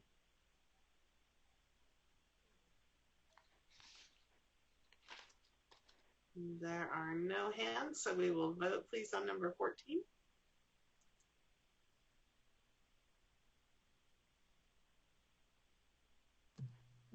Yes. All right. I'd like us to look at comment 15 and comment 19. They both refer to adding the same definition. 19 has a little more added to that also.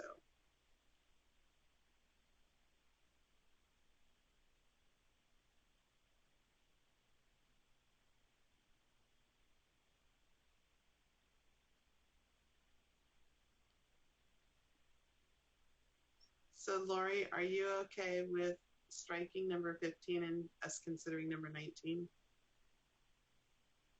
I feel like comment 19 goes farther than I would hope, in that there are many places throughout the framework where the EEP and Cs are referred to, and I don't think that we want the writers to have to go back through and find even more places. And so I'm thinking that I would like to keep my comment. Okay. All right. Any other comments on number 15? There are no hands, so we will vote on 15.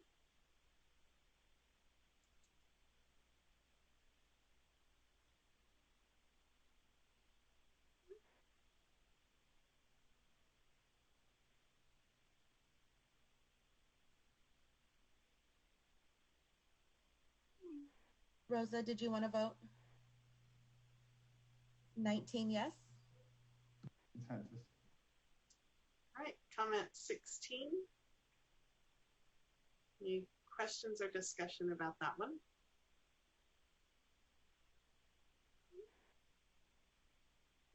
There are no hands, so we'll vote on number 16, please.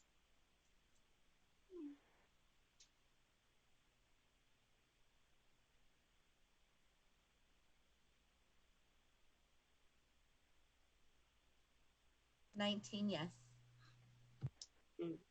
Comment 17. Any discussion? All right, let's vote.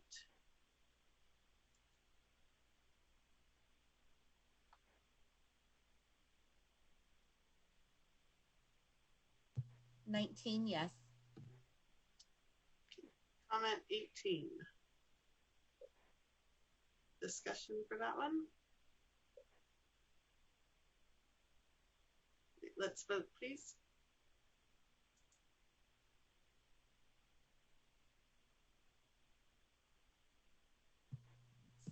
Yes. 2, I can live with it. Consensus. All right, and Cole, go ahead. I just like to go ahead and withdraw this one from Delta 19. All right. Any objection to withdrawing number 19? No hands, so 19 is withdrawn. Comment 20.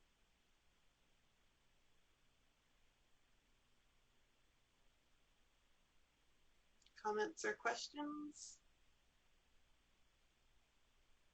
Okay, let's vote on 20, please.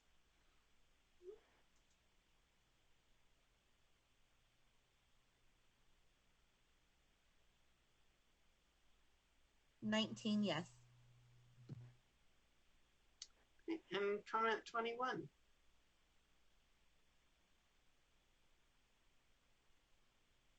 Questions or comments? Okay, let's vote on 21, please.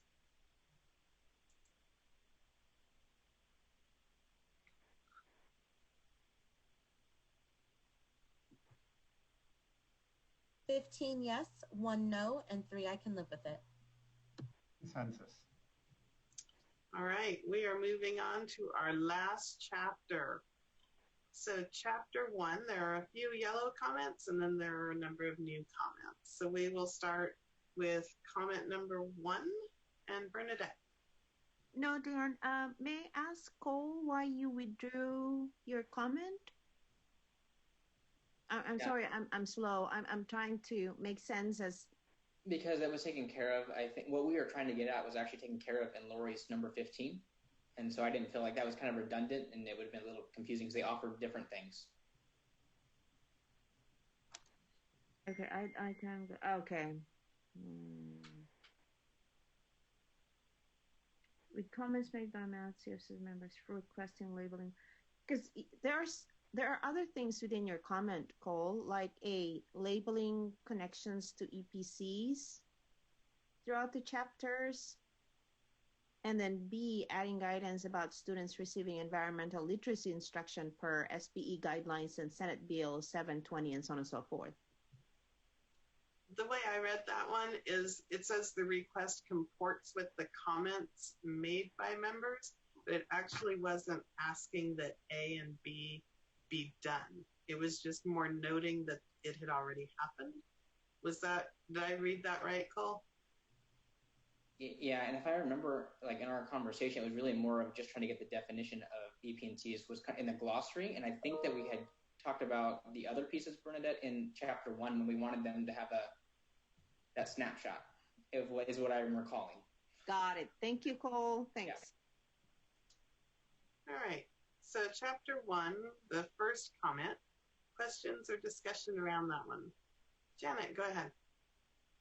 So my comment, but after reading all of these chapters and all of these things, I determined that those were sort of my takeaways.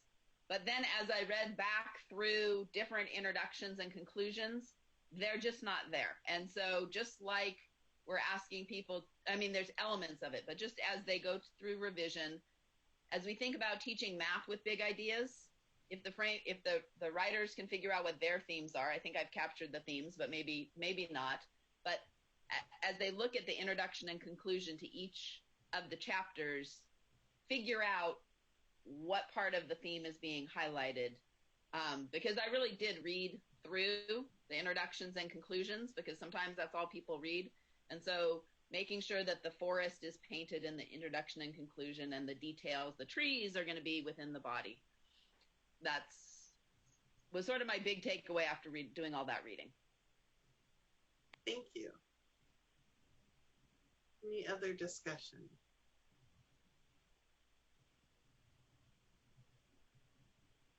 There are no hands, so we will vote please on number 1.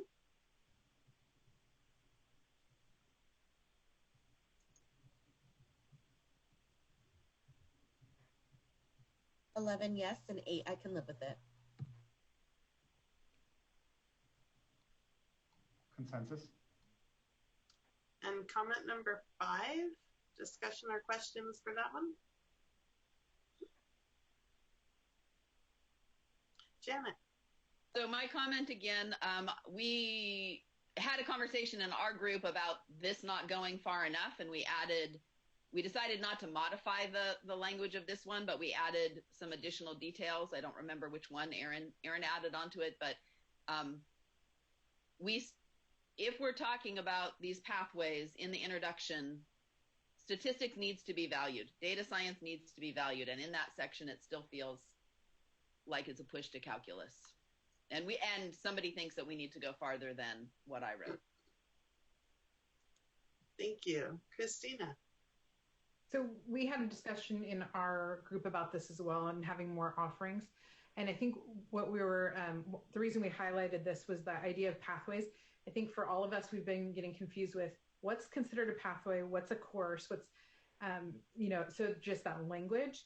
So we were thinking about the need to broaden high school math course offerings, because some people think of pathways as being the integrated versus traditional. So it was really more that word in our discussion. So maybe broadening that up. And then, clarifying, especially with the new UCOP recommendations or allowances for 3rd and 4th year courses. So what would you want instead of the word pathways? Because you can just go change the word pathways right now. Yeah, so if we modify that to put it as course offerings? Yeah. Instead of pathways. I'm good with that. Okay, so we're after high school, we're changing it to, let's see. So do you want to change it in both places where it's highlighted now on line 2 and then also on line 3 after high school? That's fine. I think that they're going to get the gist of it, but okay. If course offerings is better, then that's fine.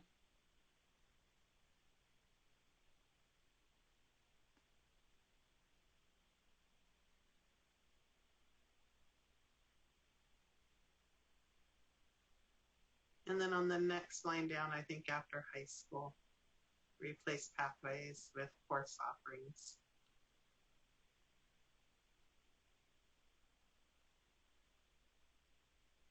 All right. Any other comments or discussion? There are no hands, so we'll vote on number 5, please.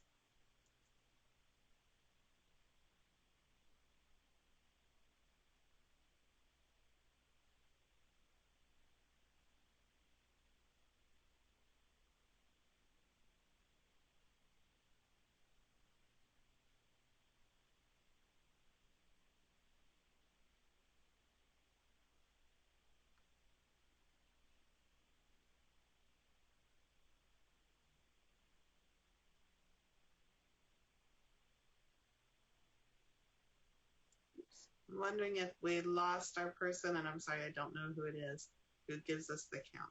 Denise, are you able to tell us the vote? Denise lost her connection. Okay. Okay, it looks like it was all yes. It looks like consensus, yes. Thank you. Okay. All right, comment number 6.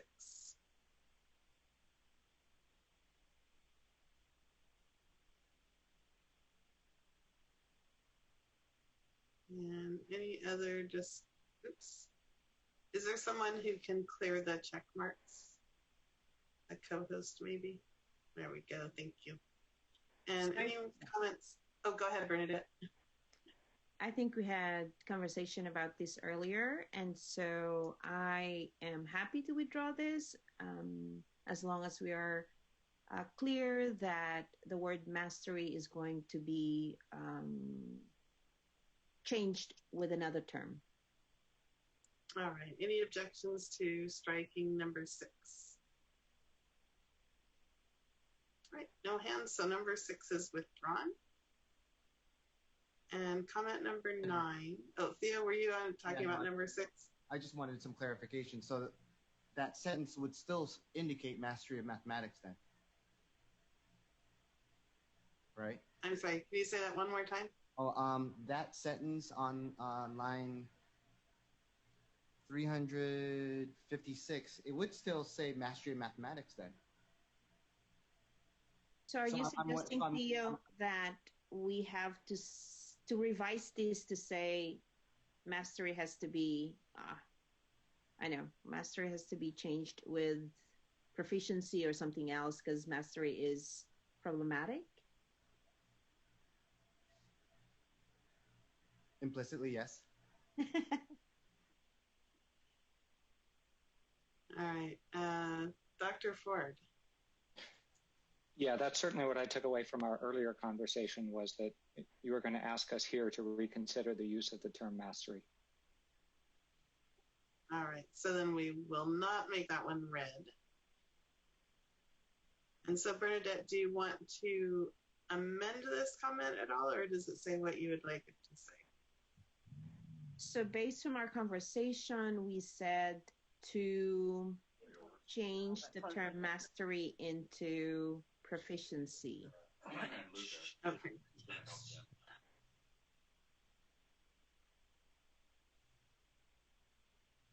And then Theo, while Richard is talking, go ahead. You had a comment?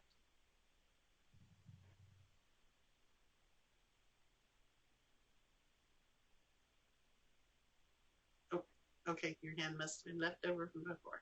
So you wanted to change mastery of mathematics to proficiency in mathematics, right?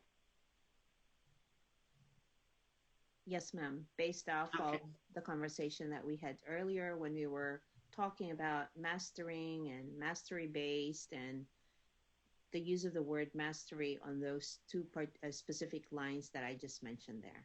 Thank you. Okay, thank you. All right, any other comments on number 6?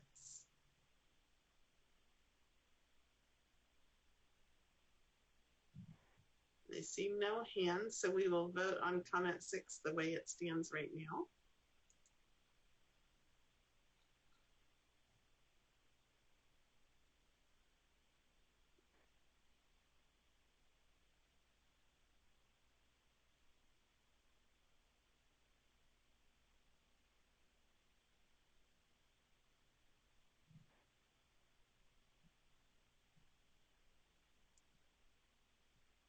Constantino, maybe you can help us, but it looks to me like it's 17 yes and 2 I can live with it. Consensus. Right. Comment number 9.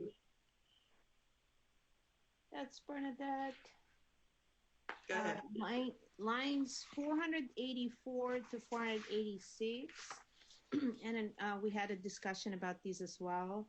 My recommendation is to take out, for example, student achievement partners, because for me it seems like this is, I'm not using the right term, discrediting the work of SAP, when in fact we also have anchored a lot of our work from them. I know we're getting away from major clusters and moving into big ideas, but specifying SAP here as an example is, and again, I may be using the wrong term here. It's kind of like a put down, and we don't want that. I think we still, that's why I said SAP's work has its strengths and growth, areas of growth, but we also build our work from theirs and ours from them. That's why.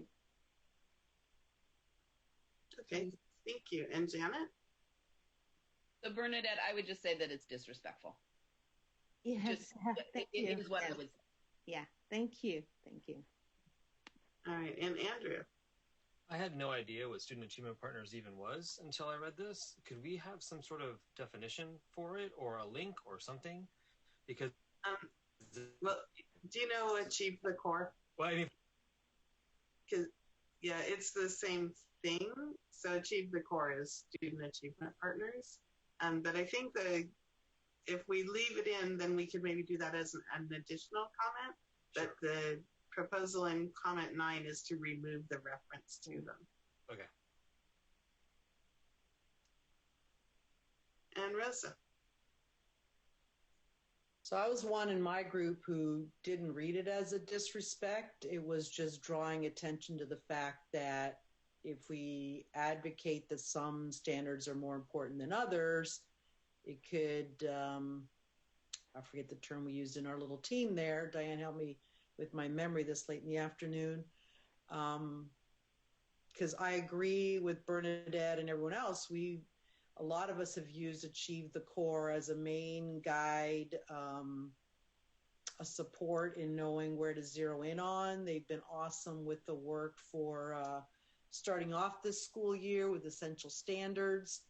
But that line in there to me it's not a disrespect. It's just noting and bringing to our attention that when you use any document, you got to be careful as to what your unintended consequence would be. That's the word that they unintend. I think that didn't rub me wrong, personally. Right. Thank you. Anyone else? And I see no additional hands, so we'll vote on number 9. So before you go, Diane, sure. I'm just going to share that we had a meeting with several CISC Math, and when they read this is not just a voice from me. This is also a voice from other CISC mathematics folks who have worked with SAP. And the way they have seen that line with an example, for example, student achievement partners was, I'm going to use Janet's word, disrespectful. And so that's why I'm bringing it up. Okay, thank you. Any other comments? All right, we will vote on number 9, please.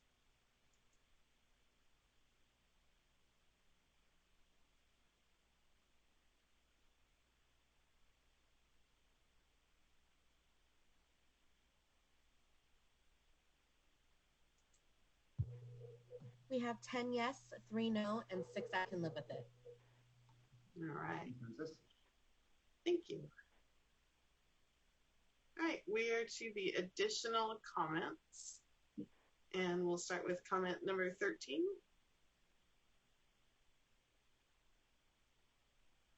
Any discussion around this one?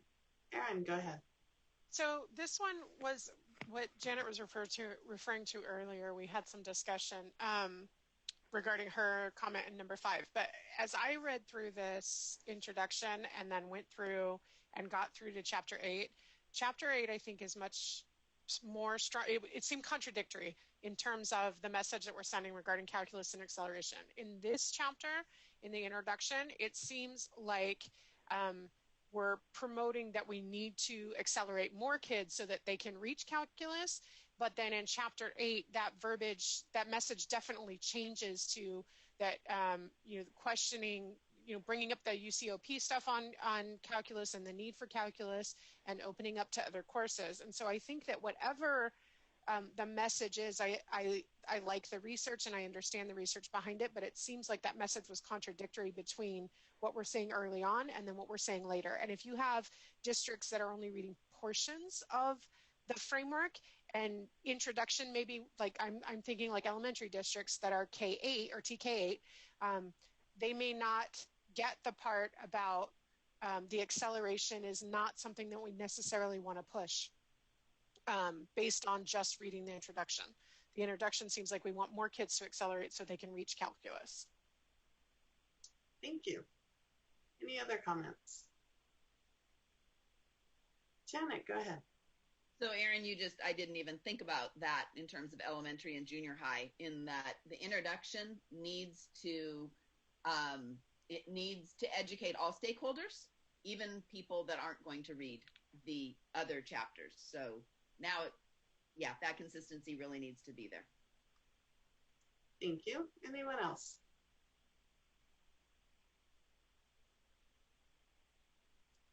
All right, we will vote on number 13, please. 19 yes. All right. Sorry, if it's unanimous, I just figured I was going on. Okay. Comment number 14, to add productive, struggle, and differentiate between the two. Any comments?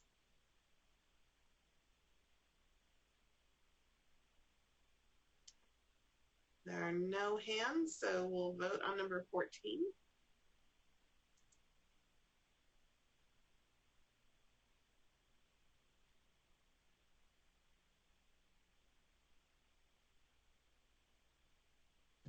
$19 yes. Okay, comment number 15 builds on number 12, and number 12 is one we didn't discuss because it was not yellow. So comments on number 15.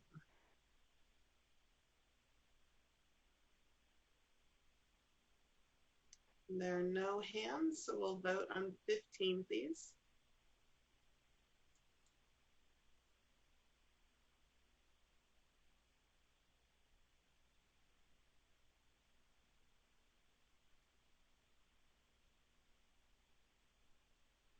We have 18 yes and 1 I can live with. Consensus.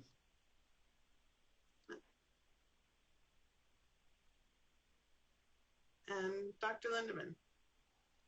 Sorry, just a point of clarity before. Back on comment 9, did that comment fail or did it pass? It's marked red, but I didn't remember. Oh, sorry, I must have been looking at a different one. Sorry, I think I'm looking at a small group maybe that had it as red. Sorry about that. Okay, it's green on the whole group. Sorry. Okay, perfect.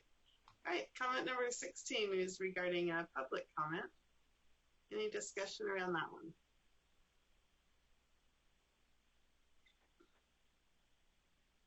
I see no hands, so we'll vote on number 16.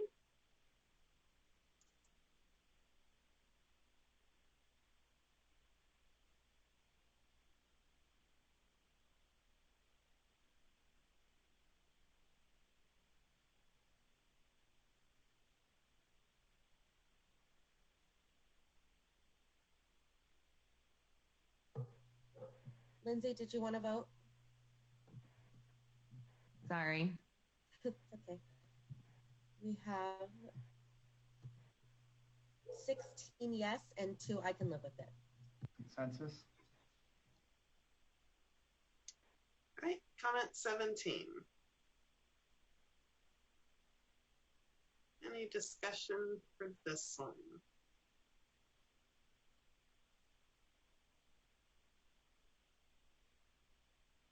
There are no hands, so we'll vote on number 17.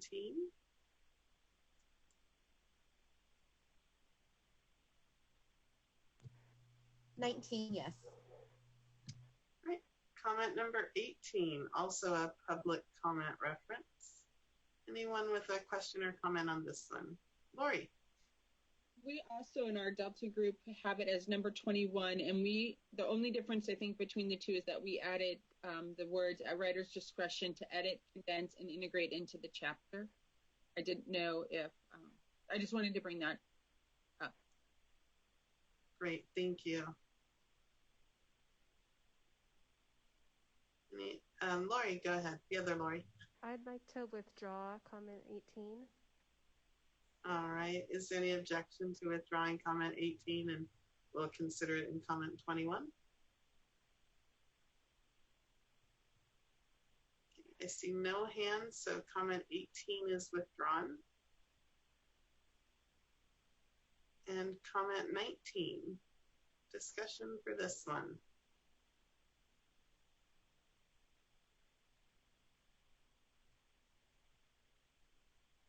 There are no hands, so we'll vote on comment 19.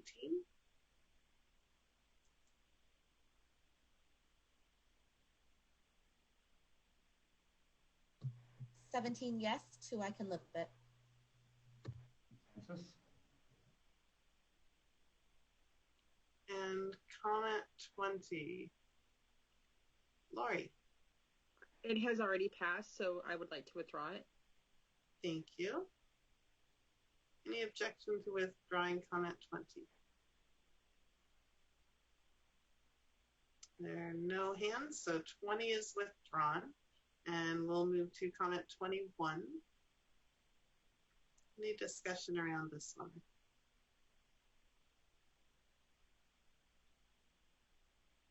And let's go ahead and vote then.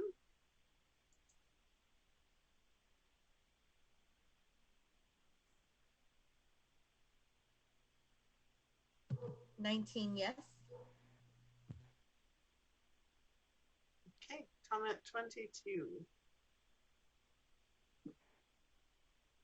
And this looks like it is very similar to comment, I have to go back and find it, comment 14. Stephanie? Yeah, I was going to say I can withdraw it because it was passed in 14 already. Okay. Any objection to 22 being withdrawn? Great, there are no hands, so 22 is withdrawn. And comment 23.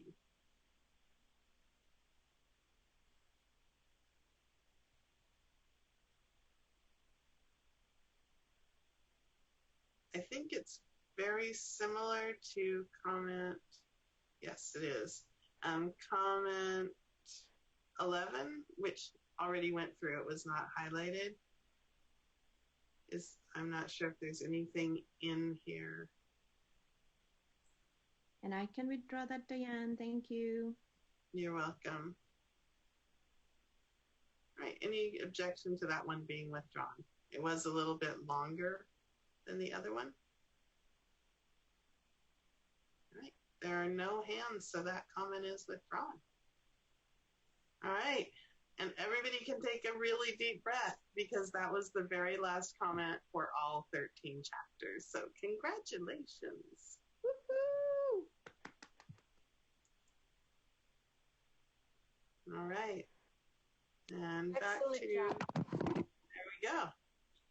Perfect. So we are going to move to our final steps. Stay with us. We are rounding third, headed home. We're almost there.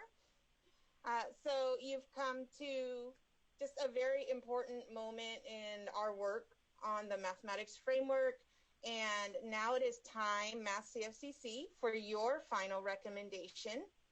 So you've done so much work to get to this point, reading and rereading chapters, the State Board of Education guidelines, multiple times, and literally discussing hundreds and hundreds of recommendations, all under unprecedented challenges and circumstances.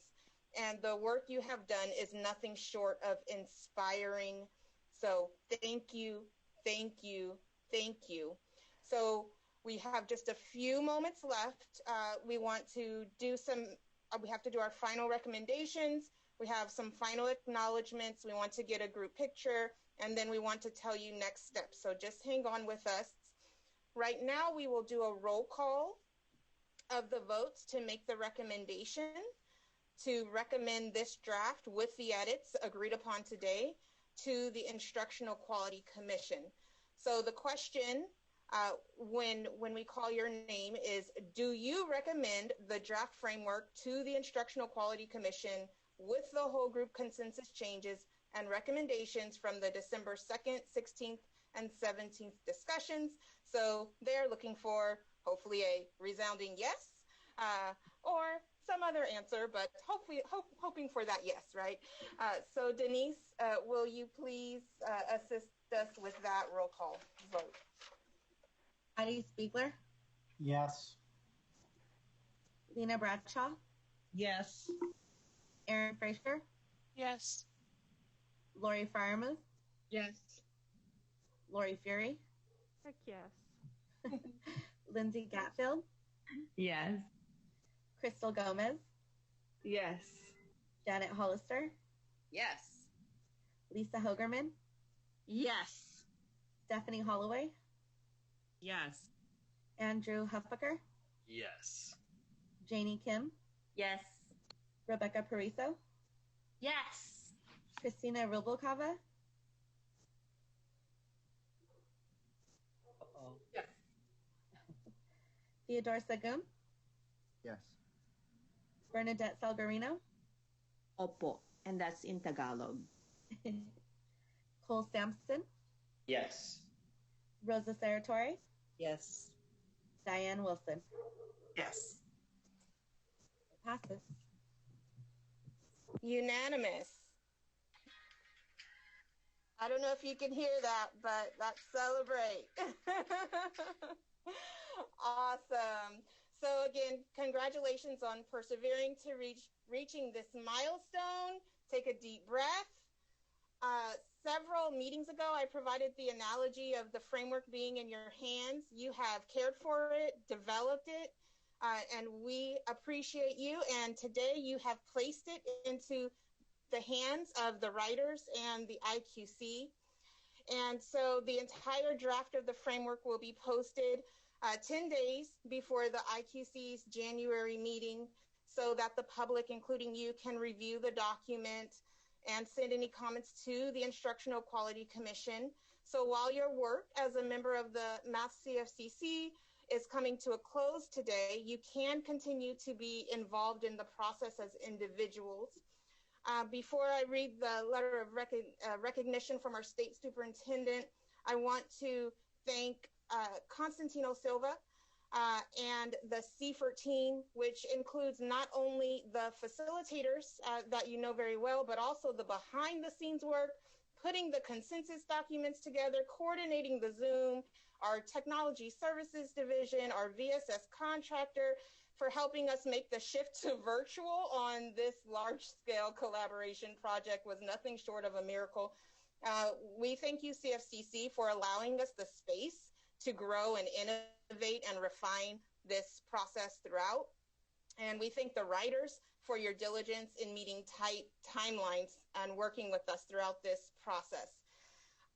So I would like to read the certificate of recognition. that normally if we were in person, we would be handing these out, but we will mail these to you. So here's a sample here in grateful recognition for your service on the Mathematics Curriculum Framework and Evaluation Criteria Committee. Your enduring commitment and contribution of time and expertise have been invaluable in revising California's mathematics framework for California public schools. Your efforts will ensure the students of California will have access to a high-quality mathematics education.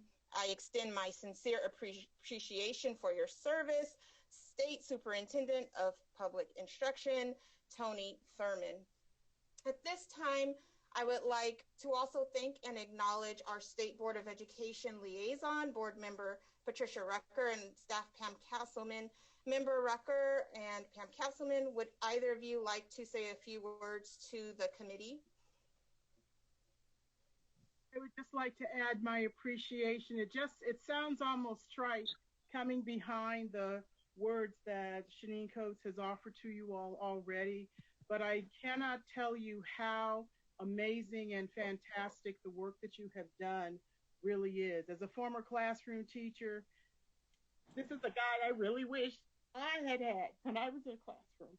As a former math student, as a student of color, as a former teacher of students of color, this answers a lot of questions, and this draws out a lot of concerns that parents of students of color have, that teachers of students of color have, and me as a public advocate and a woman of color is very proud to see you all took the time to tackle and do this work.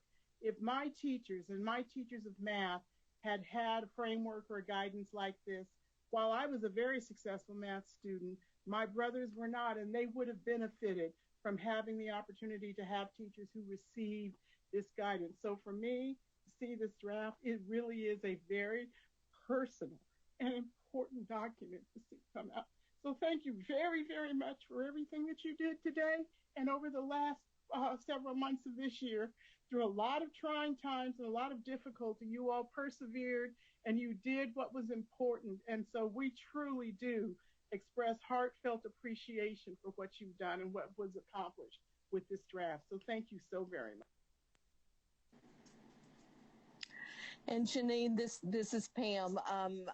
It's hard to follow Member Rucker, but just from the staff's point, we just want to say thank you. I know many hours, and this has been a labor of love for so many, and we just want to say thank you from the depths of our heart, and we are excited to know it's coming to us as well. Thank you.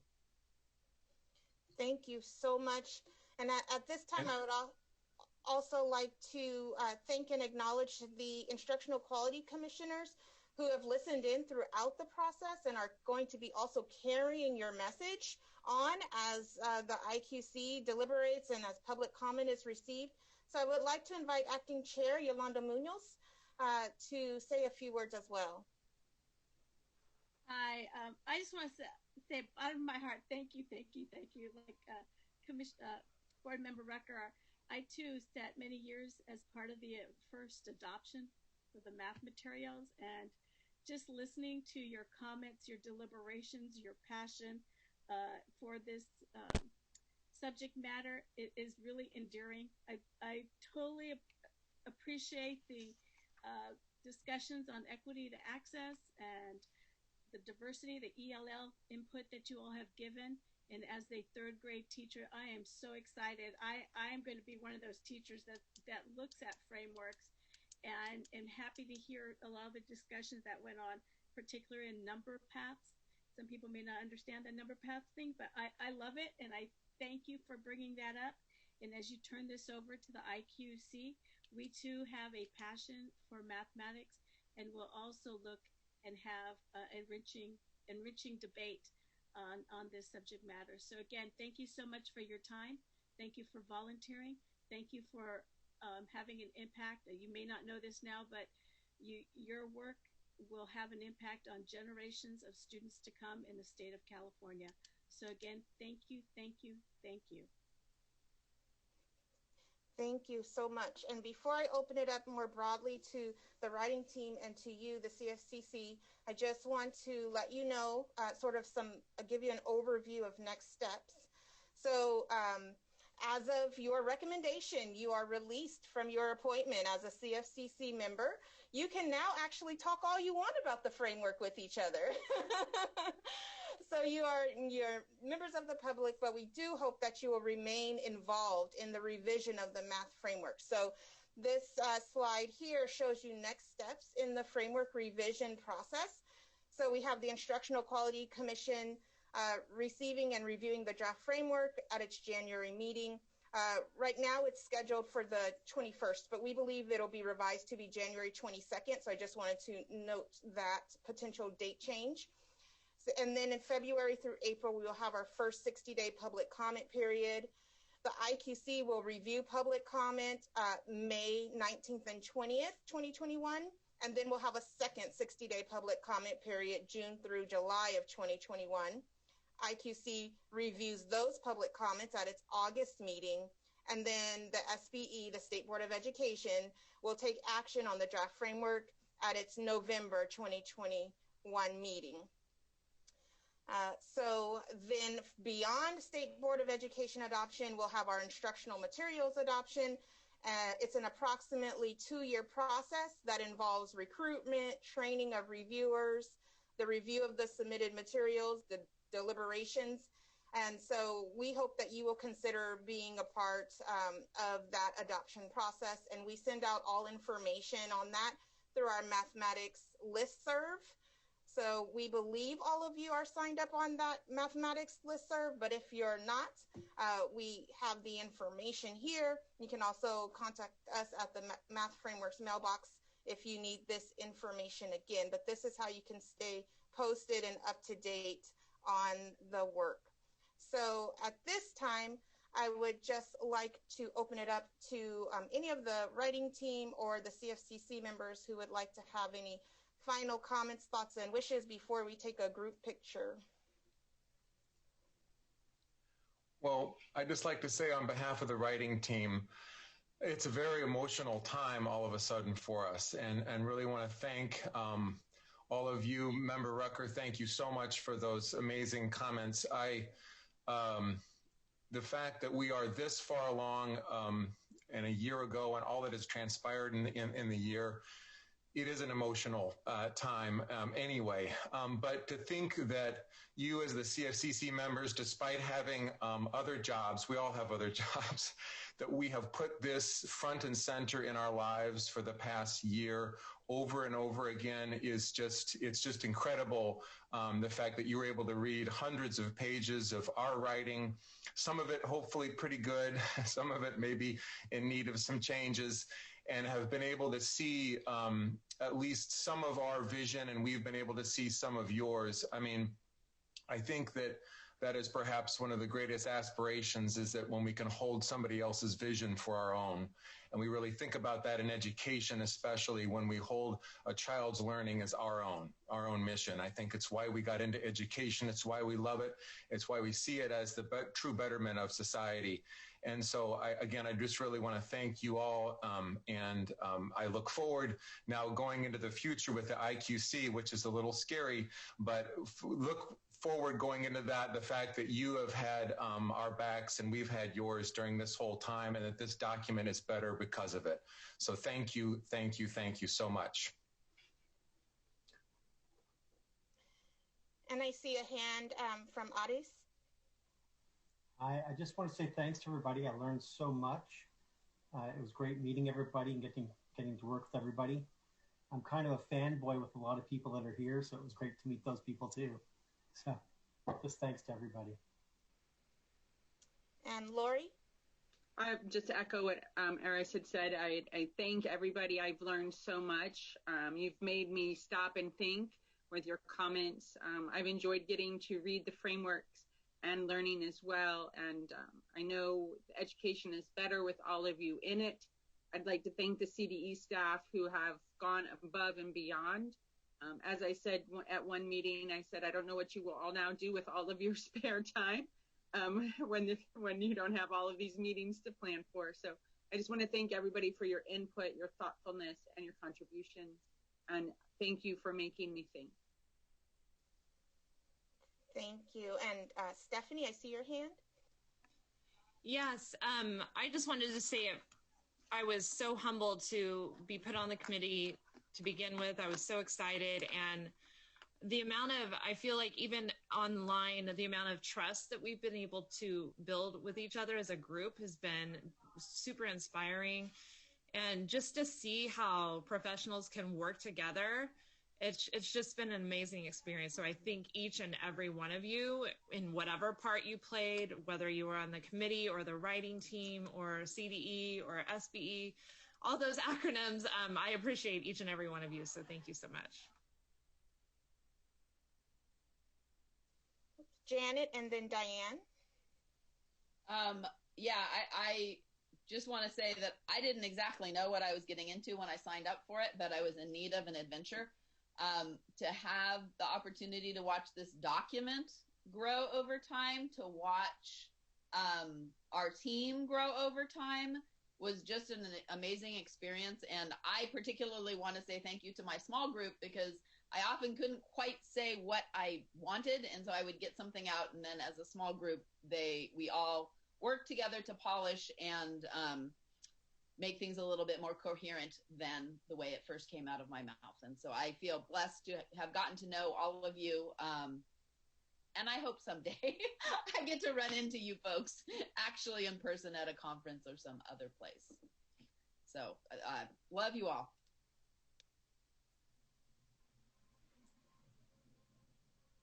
Go ahead, Diane. And I also want to echo what several people have said, that just the expertise that was present in this group was amazing to see. And I have learned a lot, and I really appreciate it. And also, if you think back to the first virtual meeting we had, it was a little bit painful. And then the CDE went to work after that and really put their heads together and refine the process that we've been using these last several months. And so I just want to commend them and thank them, because they made the technical parts of this go so smoothly and worked really hard to ensure that we could finish our work in a timely manner. So thank you to everyone at the CDE who made all that happen. Thank you for that. So I have Rebecca, then Christina, and then Theodore. Well, I'm going to make this sweet, because short and sweet, sorry, because you guys have already taken away all my words. But I will always be so grateful for this experience. You have all challenged me and pushed me to become a better educator that just is more sensitive and aware of the importance of our job and how to meet students' needs all over California. And, you know, I'm just feeling really fortunate to have worked with you all. So thank you. All right, I think it's my turn. So I want to thank all of you as well. When I was selected for the CFCC committee, I had been in my new role for, I think, about a month. I had just transferred from the high school classroom after 14 years to a county office supporting math, and I have learned so much over this journey. And so I thank all of you. It's helped me to broaden my horizons. I was, really narrowly focused in my high school classroom, and I have a much broader view of mathematics now and seeing how it progresses. So thank you guys so much for all your knowledge. It's really helped me.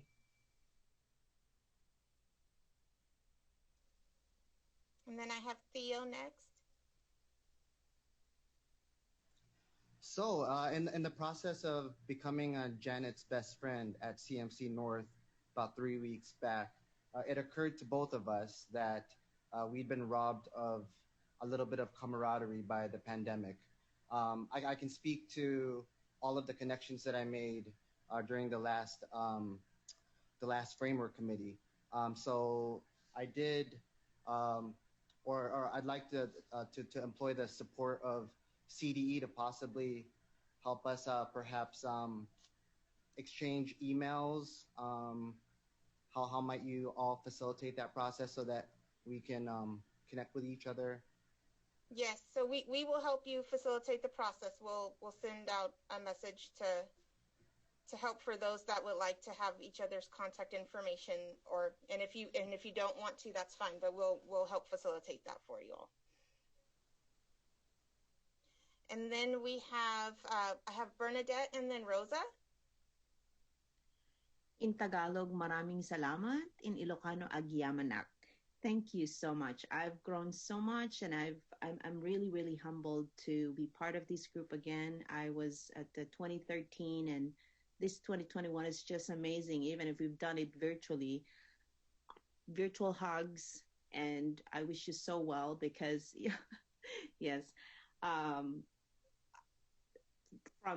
the conversations way back, it was just, I'm just so proud of the work that we've done, and thank you so much for the opportunity to again just grow myself, ourselves professionally and personally.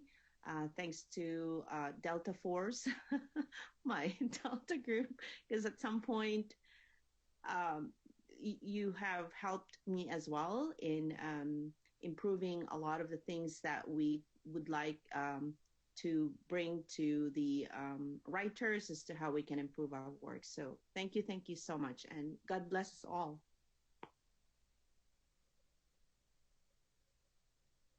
And Rosa? Well, I too want to extend my thank yous, and I'm going to put my CMC and NCSM hat on. I know we will connect at conferences in person. I think we're getting a little tired of the virtual field, and we'll make sure we'll have spaces at, for sure, South. North sometimes is a little harder to get to for some of us, but I think we will connect, and we will be able to have platforms to expand the words of this document, this framework, beyond our classrooms, our district, our county, and our university walls. So I'm excited to be able to do that with us, with all of you. Thank you. And I have Lisa and then Lindsay. There we go. I need to unmute myself. So I started this as a second time around, and I was on the 2013 framework committee, and I was there with Theo and Aaron and Rosa and Bernadette. And when I saw their names on the list again, I was so excited to be working with them. And it's been a great experience, and to meet another set of 19 educators to work on this was great. It was a very different experience than it was 7 years ago or 8 years ago. But I thank you all for working together, for working with me. And I retired in June. So I figured this is a great way to end a 35-year career in education. Oh, got me all teary-eyed. So anyway, thank you. It's been great, and I love you all. Thank you. Well, I'm not going to be able to top that, but I just wanted to say how impressive it's been working with all of you and with CDE staff. Everyone's been so wonderful, and I've learned so much, but I really, really wanted to thank the writing staff, because you are all so amazing, and the research that you all have done and know about, and writing so many chapters, so many pages, it's really incredible. So thank you so much for it. This wouldn't be the framework it is without your team. And I have Lori next. I want to thank Constantino and Director Coates. I've learned so much about how to collaborate from you two, and I appreciate your work and the staff that you have pulled together, and all of the staff. I also appreciate all of the group members for Beta. I feel like we're best friends now, so let's keep in touch. And the writers and the rest of this team has been amazing. Thank you. Thank you so much. And finally, I would just like to ask Constantino if he would like to have any words. Thank you, Director Coates. Thank you, Math CFCC. It is indeed an emotional moment. It is a thrilling moment. I am so thankful to have had this experience. I've been reflecting, we started this journey 10 months ago, my goodness, almost a year ago.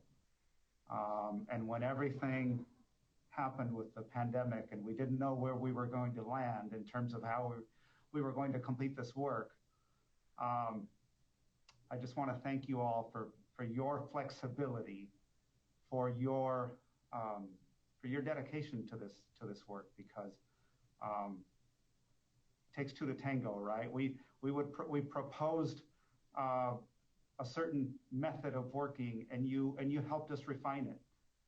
So it was a work that we did in collaboration, and I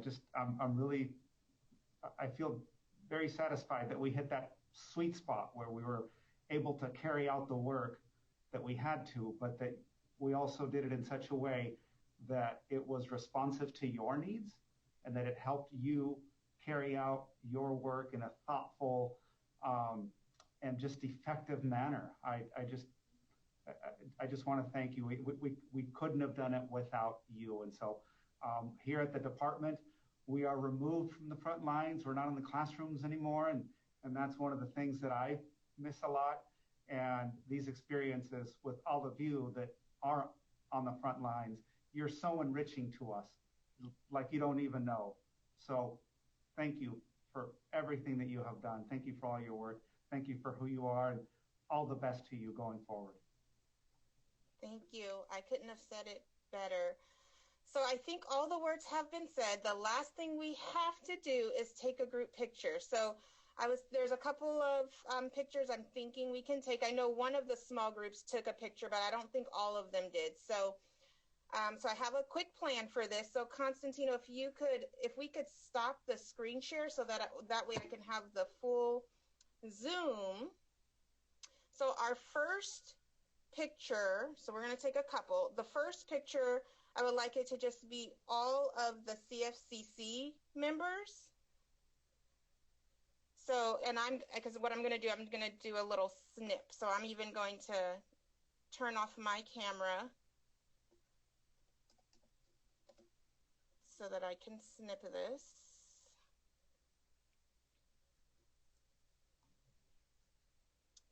Okay.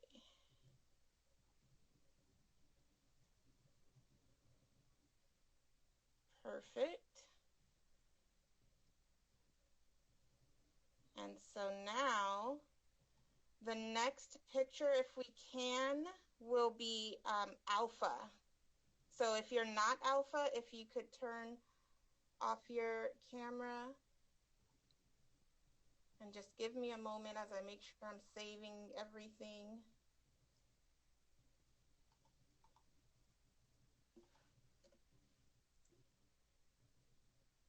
Okay.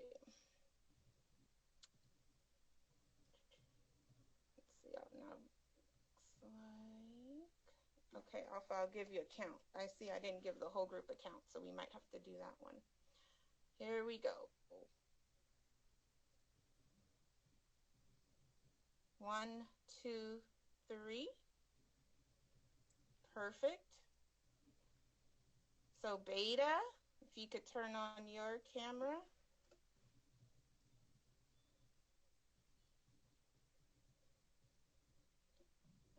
Okay, Beta, I'm getting it ready for us.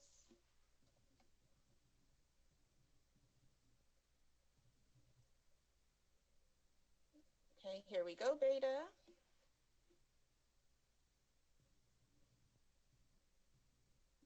Perfect. Delta.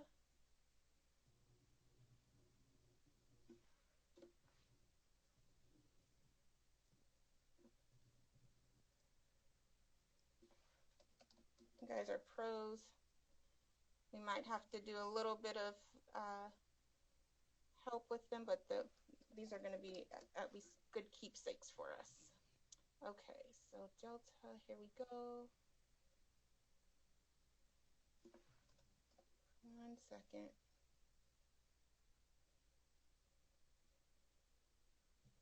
Okay, here we go, Delta. Perfect. Got it?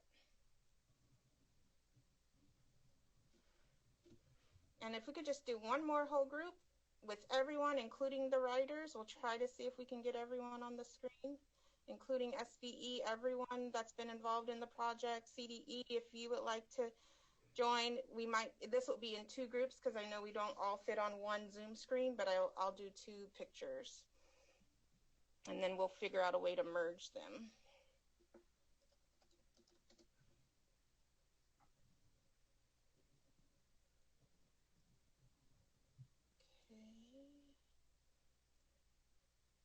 Okay, here I'm doing first screen now, so here we go.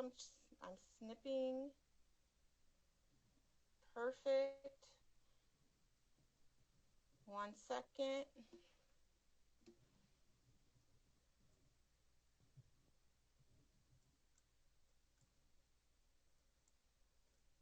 And now I'm going to do the second group. So keep smiling. This is the last photo.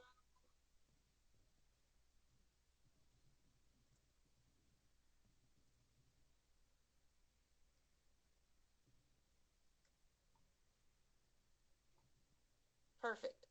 So if I did that right, I got it all. If not, I'll be calling you for a picture. Thank you so much, everyone, and excellent work, and many thanks. This adjourns the Math CFCC.